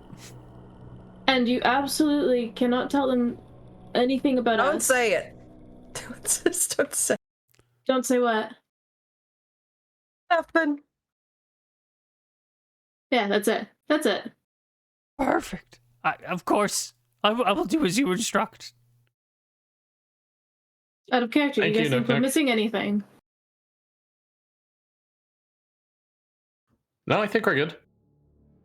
There we go. Okay. Well, the ship is spotted. You have a little bit of time to prepare before it arrives. Our soldiers are... Oh, we get word to the soldiers in our fort. They rush over to Cabrillo Pottery and hide. Yes, and I've gone over to the taverns, and I've... Yes, you have prepared the poisons. You have put a small amount of booze in a special vessel, and you've dumped all your poison in there, and you've made sure it's about the right amount, so when you pour a drink, it's about a dosage per drink. The bitterness of the milkweed can be sort of masked a little bit by the beer, and we're just going to hope that the orcs are Maybe knocking add them back sugar. quickly. What? Can I add sugar? Make it nice and sweet. There's no sugar here, unfortunately. Oh, okay. I'm so sorry. I think we Shitty would have beer. placed people not in the pottery, but around. Like you said, you wanted to prep Mercus Tavern. So if you want to prep that, they should be in these houses, and not over Okay. there, and then walking down the road. Yeah, Carpenter looks like it's a big house. Plus, if you're in the pottery with a bunch of armored people, like that's gonna be the loudest ambush you'll ever.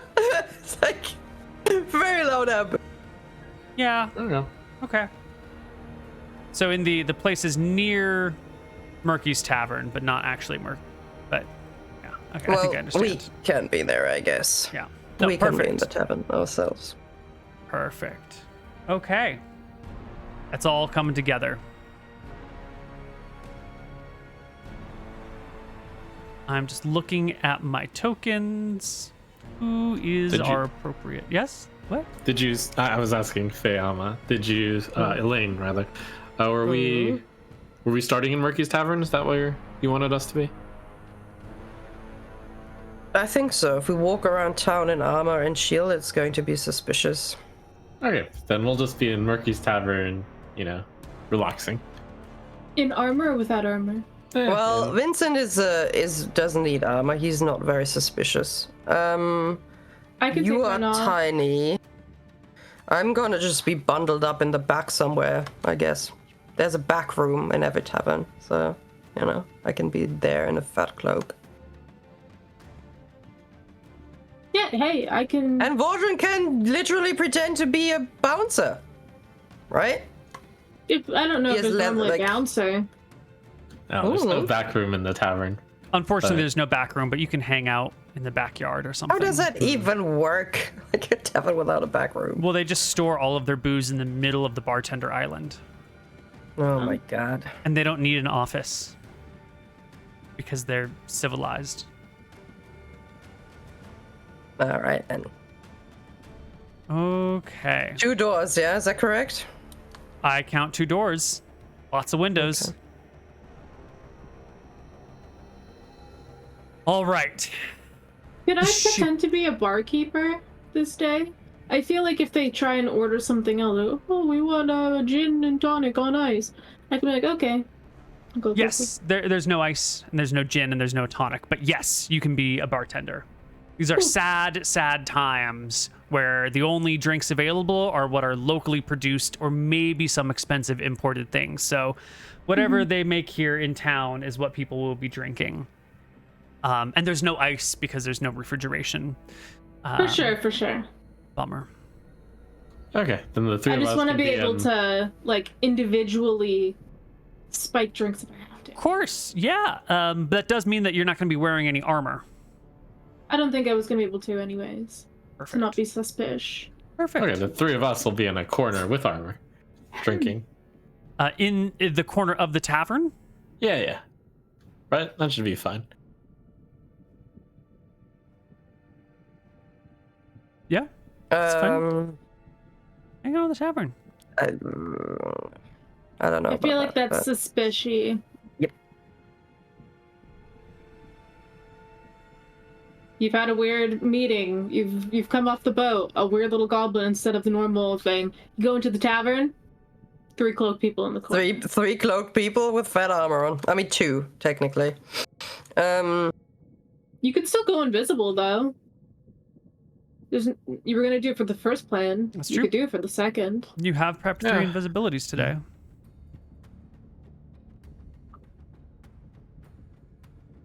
Where's the Well, party? not since we decided on a different plan. I'll I wait see. outside. I'll wait here. Okay. Vincent, where do you want to be? Right there with Vordrin? I guess the 3 of us will be outside with Elaine. Okay. Everyone's outside in the Okay, alleyway. Crumb. The code word is happy hour. Okay. Understood. I would So like whenever down. they start falling asleep, you just yell, "It's happy hour." That's the code word. Absolutely. You can count on me, Elaine Pendleton. It takes a while for the ship to get to town. It takes a while for it to make it in the lagoon. It has to go real slow and pull out its oars to get all the way into the dock. You're waiting. Maybe occasionally poking your head around this corner, looking down past the fountain to see if maybe, they're coming down. And eventually, you will spot them. Eventually, you will see a small group of orcs coming down the walkway. You've got this one big, heavy set, very tall orc. Maybe he's half orc, half giant, or maybe he's just a really big orc, or maybe some other, subspecies of orc that you're unfamiliar with. And behind this guy are He's gonna need 2 or 3 doses. other orcs. And the 5 of them come down the walkway, come down through town, walk around the fountain, and in tow beside them is Nook, leading them from the front, scraping, bowing, groveling, walking backwards in the direction of Murky's Tavern. I think by now Elaine has properly hidden herself around the corner. And Nook will bring them all the way to the tavern. And at this point, you can hear his shrill goblin voice and his pleading and his groveling. "This way, your majesty! Please into the tavern! This is the good place. This is where everyone is waiting. Or not waiting. This is where you're supposed to wait. Please, you're supposed to wait here, not me. No, it's just this way. Yes, one after another. Yes, thank you. Into the tavern you will lead. The place is quiet. Whatever other people are in here find excuses to leave out the other corners. The large orc will blurt out in Orcish. In fact, everything that he was saying was in Orcish, so you didn't actually understand a single one of those words. But you can hear the sound of orcs arriving, setting up at the table, clapping their battle axes on the wood. Some of them just driving their axe into the bar top itself, damaging it permanently for all time. Putting their helmets down, grabbing mugs, breaking them on the table in some cases, and then grabbing no Okay. ones, or just smashing their mugs on the table, and then shouting at the little halfling behind the bar in a language you don't understand, conveying a sense of "do my bidding," with mugs being shaken in your direction, or I will kill you. That's the vibe you're getting from these people, but you don't understand a Absolutely. word they're saying. Yeah, I go over I maybe pretend to be a lot more nervous than I am. I'm probably nervous, but I'm not hiding it. I want them to think that I do fear them as a little halfling. And I grab their mugs, and I will go to the thing, and I will start pouring doop, doop, doop, doop, doop, doop, doop. and one of them is fucking big boy. Big fucking boy. Real big.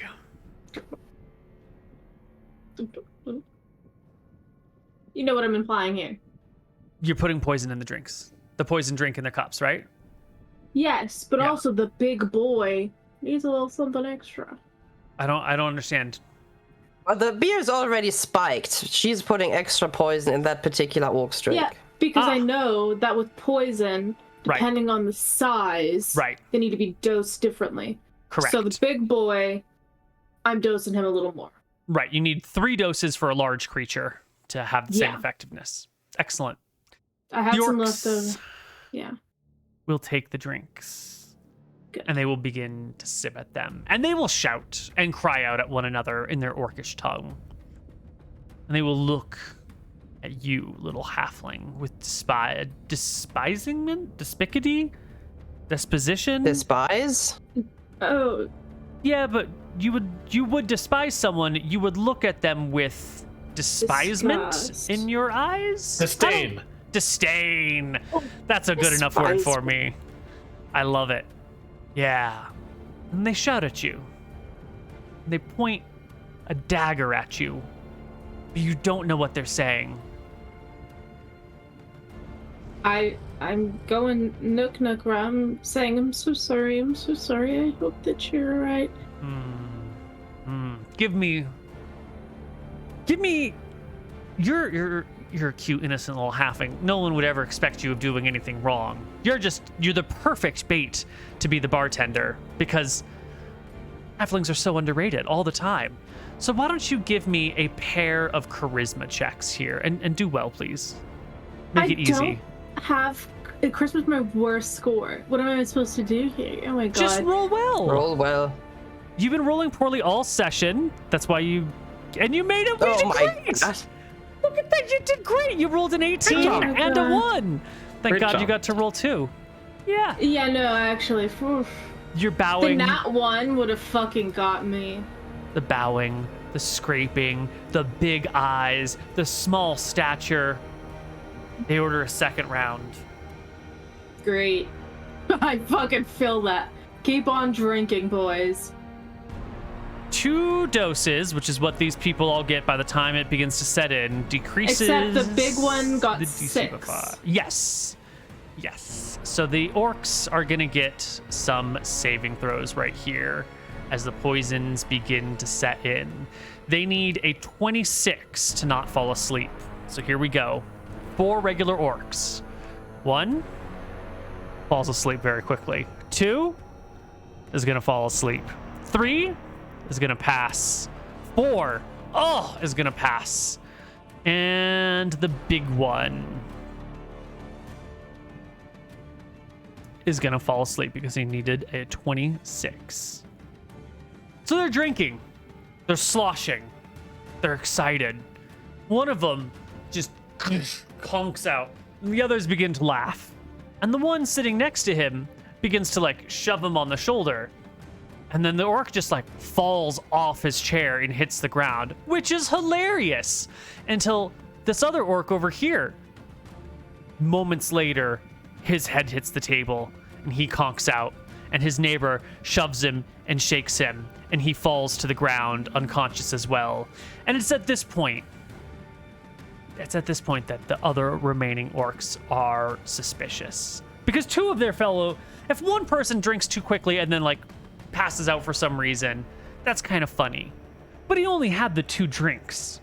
But if 2 people who have only had 2 drinks are blackout unconscious after 20 minutes, there's something wrong here. It's not even 20 minutes. It's 1d20 plus 5 minutes. It's 13 minutes. There's something wrong with this.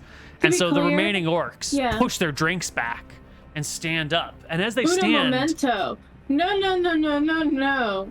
The second that one of those orcish heads falls, while everyone's laughing, I go, the drink's too strong here. It's happy hour. Okay. All right. I just want to make it clear that shit happens first.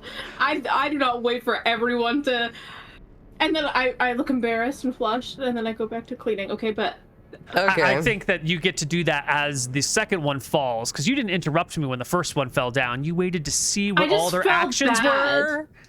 You felt bad. I just felt bad interrupting you, but you can do it That at the is not second true. one. You interrupt me did all feel the bad. time. You're so I right, know I Neal. You're did. so right. After the second That's one. why. That's why I felt bad interrupting. I was like, I'm not gonna interrupt him right now. Oh, well, you should But have. then I had to interrupt. Okay, that's You fine, that's did, fine. yeah. Anyway, the two are unconscious. The other ones are getting startled and confused and worried, but they're all drowsy.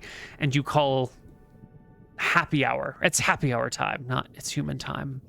I'm gonna say, hey, it's happy hour. Want another one? It's you. Okay, never mind. Happy hour, man.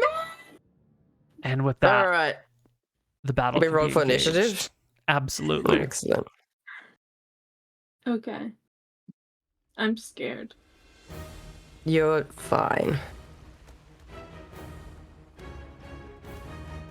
As we had mentioned, being drowsy means 102 you initiative. That's 109. Damn. being What the drowsy fuck means is you going lose on? initiative. That's part of the poison effect. -2 to hit, -2 to AC, and automatically fail initiative. +1, plus 99 to initiative. That's Yes. crazy. All right. Sorry, I'm trying to select my token. Why is there an orc outside? Is that an orc outside? No, That's that's Nook Nook. Nook. But Oh, if he you looks so kill him, that's big. fine too. No, we're not gonna kill him. It's not fine. There we go. We're gonna give the big orc an orange, a yellow bar, so that we know he is special. And the rest of the party. Oh, Elaine, you already rolled in, but I think I accidentally deleted your What? initiative. There we go. Crumpet. Oh, That's an sorry, I attack meant to roll. in- There you go. Perfect. I meant to initial sword. Vordran and Vincent. This should be a fast fight. There's only 3 of them. How big and tough can this big guy be, really? I mean, but he's not he's wearing asleep. pants. I think that's quite brave. The That's big one's true. asleep. No, the big one is drowsy. He's not asleep. He rolled Wait, oh no, he rolled a 23. You're absolutely yeah, right. He's asleep. My mistake. I messed up. He doesn't even need an HP bar then. This is gonna be so fast. It's just 2 orcs. Is it really just 2 orcs? The other ones are asleep. I mean, we're gonna kill them as well. 3 but- conked out. Yeah. 2 normal ones are looking at me. Oh, They're yeah. like, It's just 2 old orcs. This will be an easy battle. We don't even have to roll for anything. Crumpet, you call it's happy hour and immediately leap to action, scurrying under a table, over a table, just I stabbing want over to a go table. Oh, no. behind them. I want to like hop very nimbly because I'm like a nimble little halfling. I go, it's happy hour. I put my hands on like the bar table, hop over, run behind one of them before they can stabbing him. Go ahead. Make me, Ambidextrous. give me your 2 attack rolls. They don't have their Initial sword, shields initial right sword. now. So their AC is 13. I missed. She gets Those one. are No, you initiative get one rolls, with not that attack rolls, ma'am. That's Oh. right. You rolled a d10. Yes, please roll to hit. A 16 is an easy hit for 3 points of damage, and that's a Sorry. critical hit for another 1d6 points of damage. Like I have to roll 1d6. Yeah, you need to roll me one more d6. Big numbers. Sorry, I didn't mean to. 6 roll initiative. damage. Quickly, you drop the first orc, dead before he has an opportunity to react. Elaine Pentolin is the next Yeah. one in. Poof, into the bar as fast as you can. Yep. I'll assess the situation and see that they're all conked out except for this one, I guess. I'm gonna walk over here, I guess. Can I make that? Is that a possibility? Yeah, you just stomp on the unconscious orcs as this one is getting up. He's pushed his things, he's pulled his axe out of the table, and he's sort of sloppy on his feet, and he looks at you. He's got his axe, and he's raising it in one hand. He's fumbling for the shield in his other hand. Well, I rolled a 10. His AC is 13, -2 for being drunk, effectively puts him at 11 AC. So a I'm 10. Unless I get to flank him, is that a thing? No, he's definitely facing you. He's looking at me. Yeah, your sword comes down right on his pauldron, scrapes to the side, sparks shower everywhere as Vordren, the great hero of our campaign, the quiet but strong man, bursts into the tavern. That's right. He's gonna go hop on this counter, fighting the only other awake one. Excellent. Flanking alongside Elaine. Excellent. Swings his sword. Easy hit. For 5 points of damage. Will not quite kill the orc. Vincent, you can come on over. Vincent. Yep. You can see Vordren on the table. I'll pop my head out over here. I need to double check if this spell has range. It's touch, so I will go over to Elaine and cast Strength on her.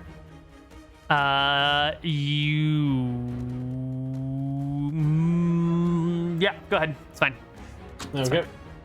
Roll me your D8. One strength. Excellent. You get a +1 to hit Elaine. It's beautiful. That's what she needed last time. That's true. The orc finally getting his action. 109 on the initiative order. Brings his axe up and drops it into Elaine. This attack rolls at -2 for a modified 8. It's a clumsy attack, and we go to initiative next round. But I know this is going to be over pretty fast. I do get a shield punch as well, technically, right? I guess. Yes. Go ahead and make your shield punch. All right. I'll at least roll it and see how it goes. Shield punch. It's a hit. 6 damage. I guess the orc is dead. There you go. The shield smashes the orc square in his nose, breaking one of his tusks, which penetrates deeper into his body. He falls unconscious on the ground and will slowly bleed to death from internal damage. And we go around and we stab the other ones various times in the chest. You can. I think that we could the others. They are dead. Amazing. Well, Krob, remind me to never let you throw me a birthday party.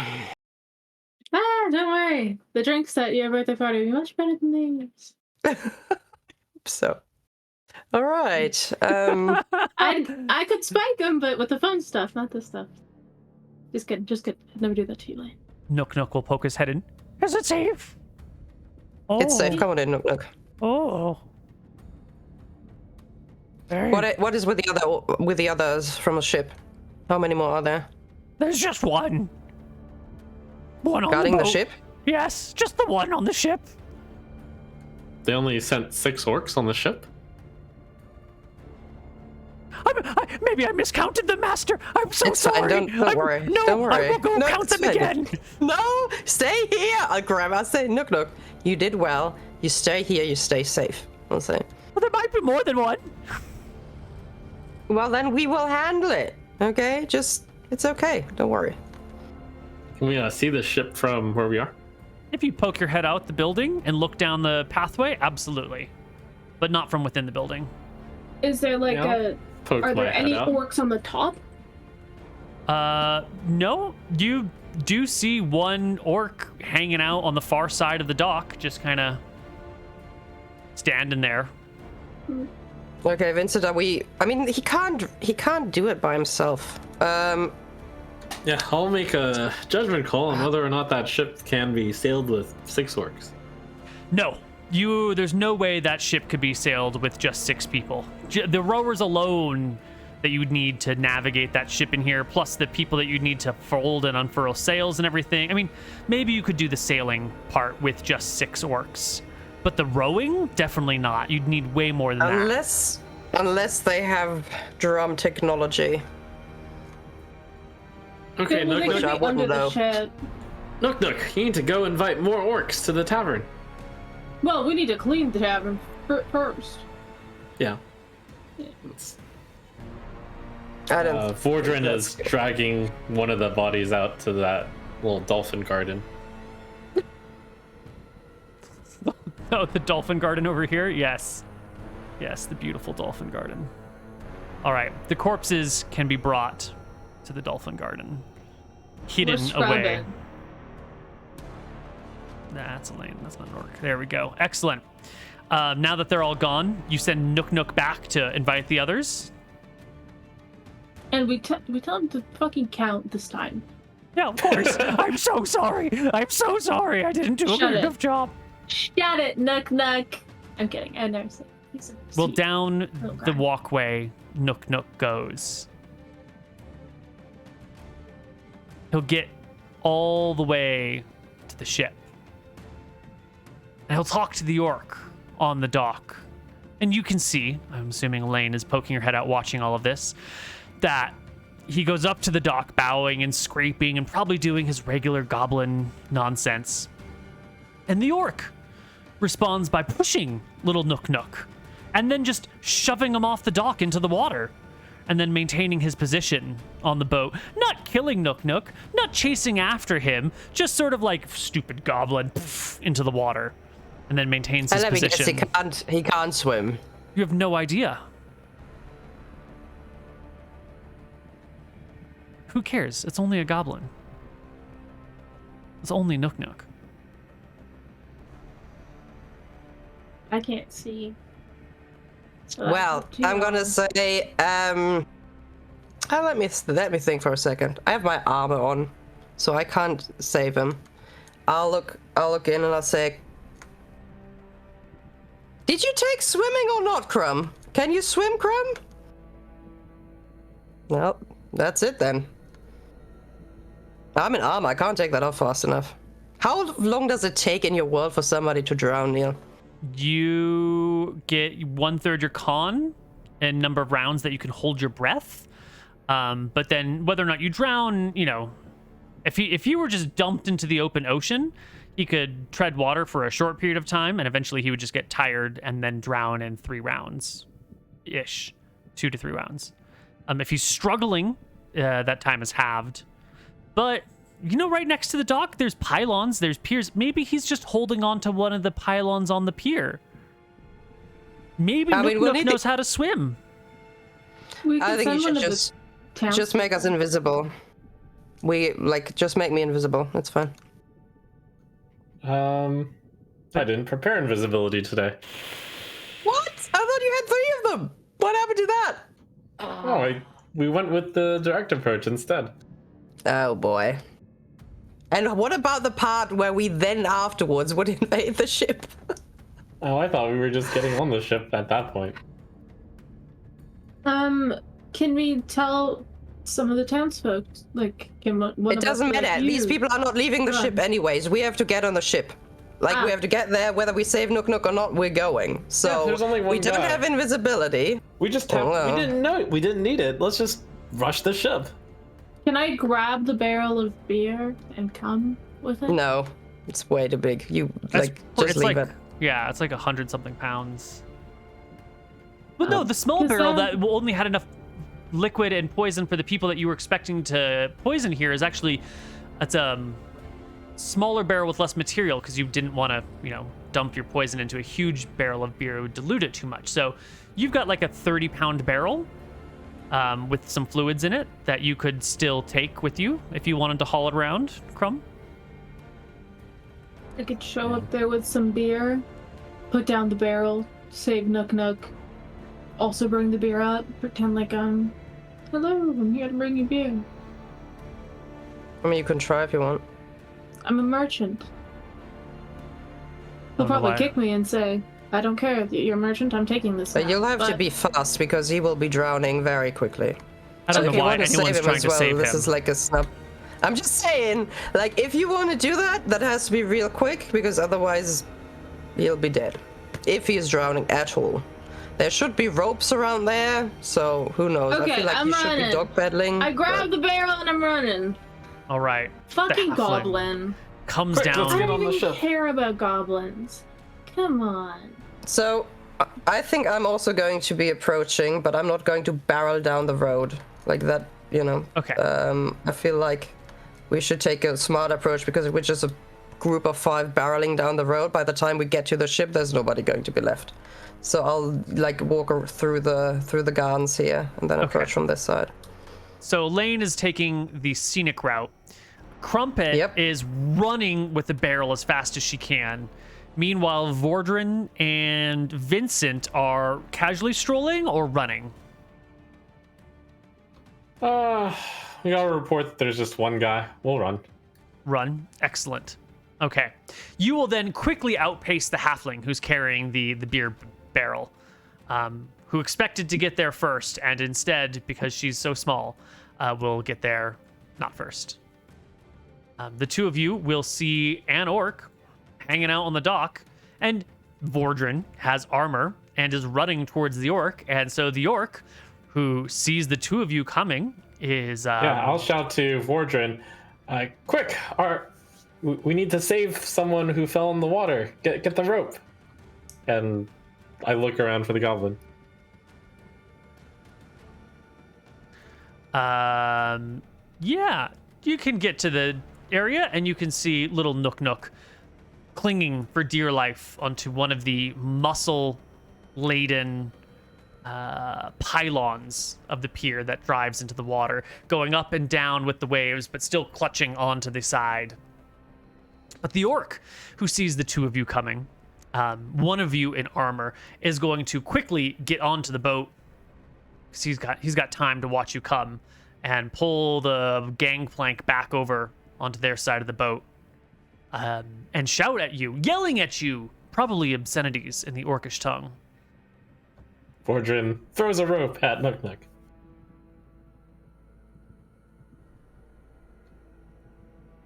Oh. Incredulously, Nook looks up. The humans who are taking time out of their busy days to save his life. Days that are so important and so busy that there's no time for goblins. And yet, these two humans, facing down enemies and monsters in a strange and foreign land where mages and empires are fighting, have set aside their duty to their states to save him. And his eyes well with tears, because before this moment, Nook never knew that he could have a friend in the humans. And yet he does. He grabs onto your rope, lets out a few more sobs as Vordren pulls him onto the dock. And as you pull up the goblin, you can hear the bellowing laughter of the orc on the ship, who has stopped whatever insults he was leveraging and is now just cracking up at the sight of the two of you trying to save this goblin's life. It's the funniest thing that's ever happened to him. Well, By now, nonetheless, I'm gonna bring my beer. Krob will have arrived, and I do believe And I will say, excuse me, I'm a fair merchant beer, and I believe that orcs like beer, and I am willing to sell it for, what's a fair market price? For this barrel? I don't know. You can say a fair market price. The orc doesn't speak your language, so... Doesn't matter. Doesn't really matter. But the two of you are pulling the goblin out of the sea. The halfling comes with a barrel of beer and is like shaking it in his direction. This is the funniest thing that's ever happened to this orc. Elaine, you are arriving. Maybe a little bit more serious looking than the rest of these people. What are you doing, Elaine? This is the fucking messiest. It's not how I planned it to be at all whatsoever. Well, we're here now.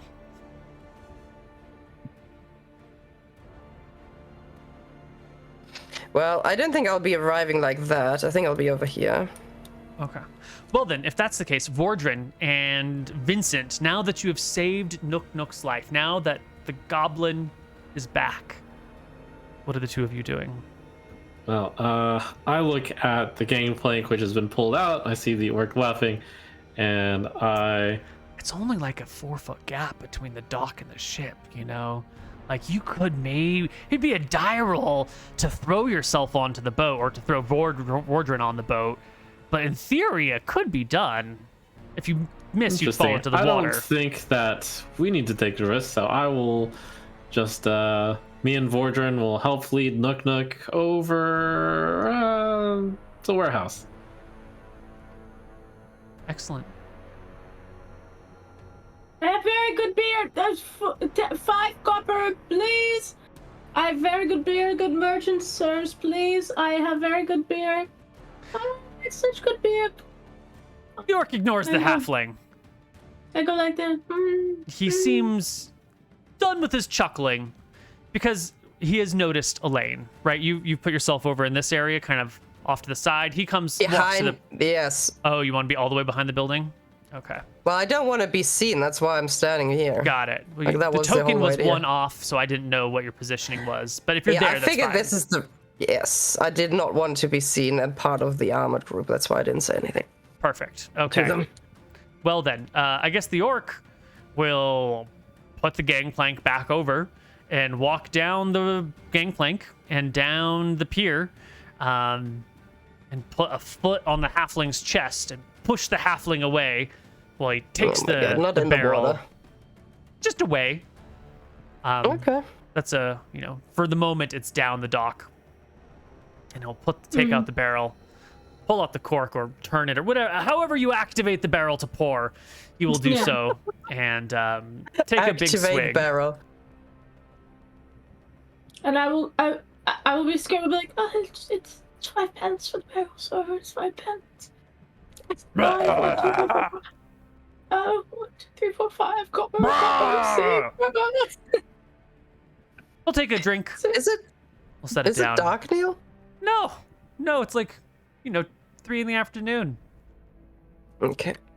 Yeah. He'll take it one big swig and then set the barrel down and sit on the barrel. But he doesn't drink any more than that. That's Which okay. is I gonna be just wanted him to. dose. Yeah, I wanted him to put the plank down first and foremost. Mm-hmm. And I was hoping he'd bring it inside, maybe. No, he just plops down on the dock, sitting on the barrel, and he'll shoo you away. Do you shoo or do you stay? Oh, I fucking shoo. Perfect. All right. I shoo. Yeah. Well, he sits there, and after a little while, I see Crumb like shooing towards me, and I kind of not very subtly, but I guess in a normal enough tone. What are you doing? Go stab him. Well, it has to like hit his system first. He didn't drink very much. Go stab him. Yeah, but it's still a kind of dose, yeah? Use your dagger and stab him. I don't think... I have to Okay, go fine. him. Fordran, you do it. And Fordran's gonna take his arming sword and just charge the orc. But he's gonna... No, don't do that. He's gonna see you coming. I'm You're- not sure. Is he Sees supposed to be Vordran. on the boat right now, or is he on No, the... he's on the dock. Like, I don't know. Yeah, he's Oh, That's why we stab him now, before he gets back on the ship. Vordran, or not Vordran, the orc sees Vordran stepping out, shield in hand, and stands up, grabs his axe, shield in one hand, axe in the other hand, points it at Vordran, and chuckles something and points to the water and laughs. And I think you said Vordran's just charging, right? Yeah. All right, well, why don't the two of you roll initiative? Vordran gets a bonus of 2 on his initiative. That's what happens when you charge. That should not be a two-handed axe. That should just be a one-handed axe. But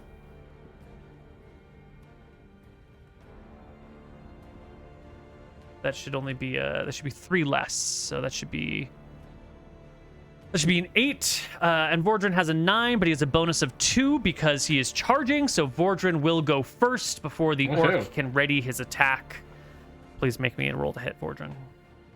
All right. Is there any plus to hit because it's a charge? Yes, there's a +2 to hit, but the orc has only 7 HP, and you've rolled a 16 Wow. plus 2 is 18. It is a kill. Vordran runs the orc all the way through. His body slides off, splashes into the water. All right. And because- Vordran will board the ship with Vincent behind. Yes. Yeah, at this point, I board the ship as well. I doubted that. How far can people hear things around here? That's so vague, I don't know how to answer it. But if you're asking if anyone has heard this conflict, some people might have. Oh, But we don't need to worry about that for the moment. Because when you board the ship, it's very clearly operated by a Empty. series of slaves. They are all tied up Wow. and chained up. And when they call out, I don't know what languages Vordran speaks, but he will at least report to Vincent that they are speaking a strange dialect of Eridonian. And I think Vincent speaks Eridonian, if I'm not mistaken. Let me check. Are they like human slaves or? Yeah, they're humans. Yep, Eridonian. Yeah. So these rowers below decks are speaking a language that you understand. And they're clearly tied and chained up. Yeah, first we make sure there's no further orcs. This is a small enough ship that you can see. Yep. Yeah, you can quickly explore it. There are no further orcs. And if you talk to the people, they will let you know that there were only the lead orc and 5 others who operated sails and, were in charge. And it was they, the rowers, who did all the loading, unloading, cooking of meals, rowings, and everything else. Oh, well, good news, Vincent says in Eridonian. You're all free now. Do they have any allegiances? They're from the Dardannes. Their allegiance is to a man known as the White Prince. He is a great cleric who follows the god Aster, god of law and order, who is trying to bring justice and peace to the land, and the Empire of Varasi has invaded some of their islands, conquered them, and taking them as slaves. Horrible news. You're welcome to stay in Santa Barbara until we find rescue for you back to your homeland, hopefully. Great. Well, that's where we're going to end our session for today. A moment of victory and triumph and prosperity.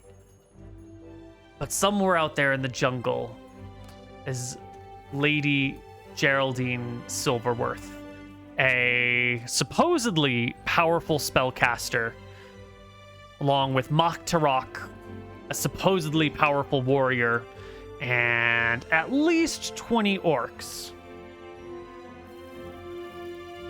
which is less than 50, so that's good. Which is less In than a 50. supposedly deadly jungle. Yes. But that's going to be it for today's session. Thank you, everybody, for showing up on playing. We are out of time, so we don't have any room for character reflections. But we will be back as soon as we can, which is probably going to be next Friday at the same Rise of Drekis place at the same Rise of Drekis time. Ooh, go buy Koibu's map off of whatever's his store. Is it a Patreon? Oh, or a you're store talking about thing? the calendar? Yeah. Yes. There should be. There's probably not a command. There. See, if I had purchased go. one of Koibu's calendars. That's a Google calendar. That's the wrong calendar. It's on the subreddit. I can find a link If I somewhere. personally had purchased one of Koibu's calendars, you see, you wouldn't have been confused today. There'd be no Yes, confusion. we would have There'd had be more no time. confusion. Yes, reddit.com/r/Koibu for links to the Arcadian calendar, art, all sorts of stuff, holidays, gods, blah, blah, blah. That's it for everyone. We're out. We will catch you next week.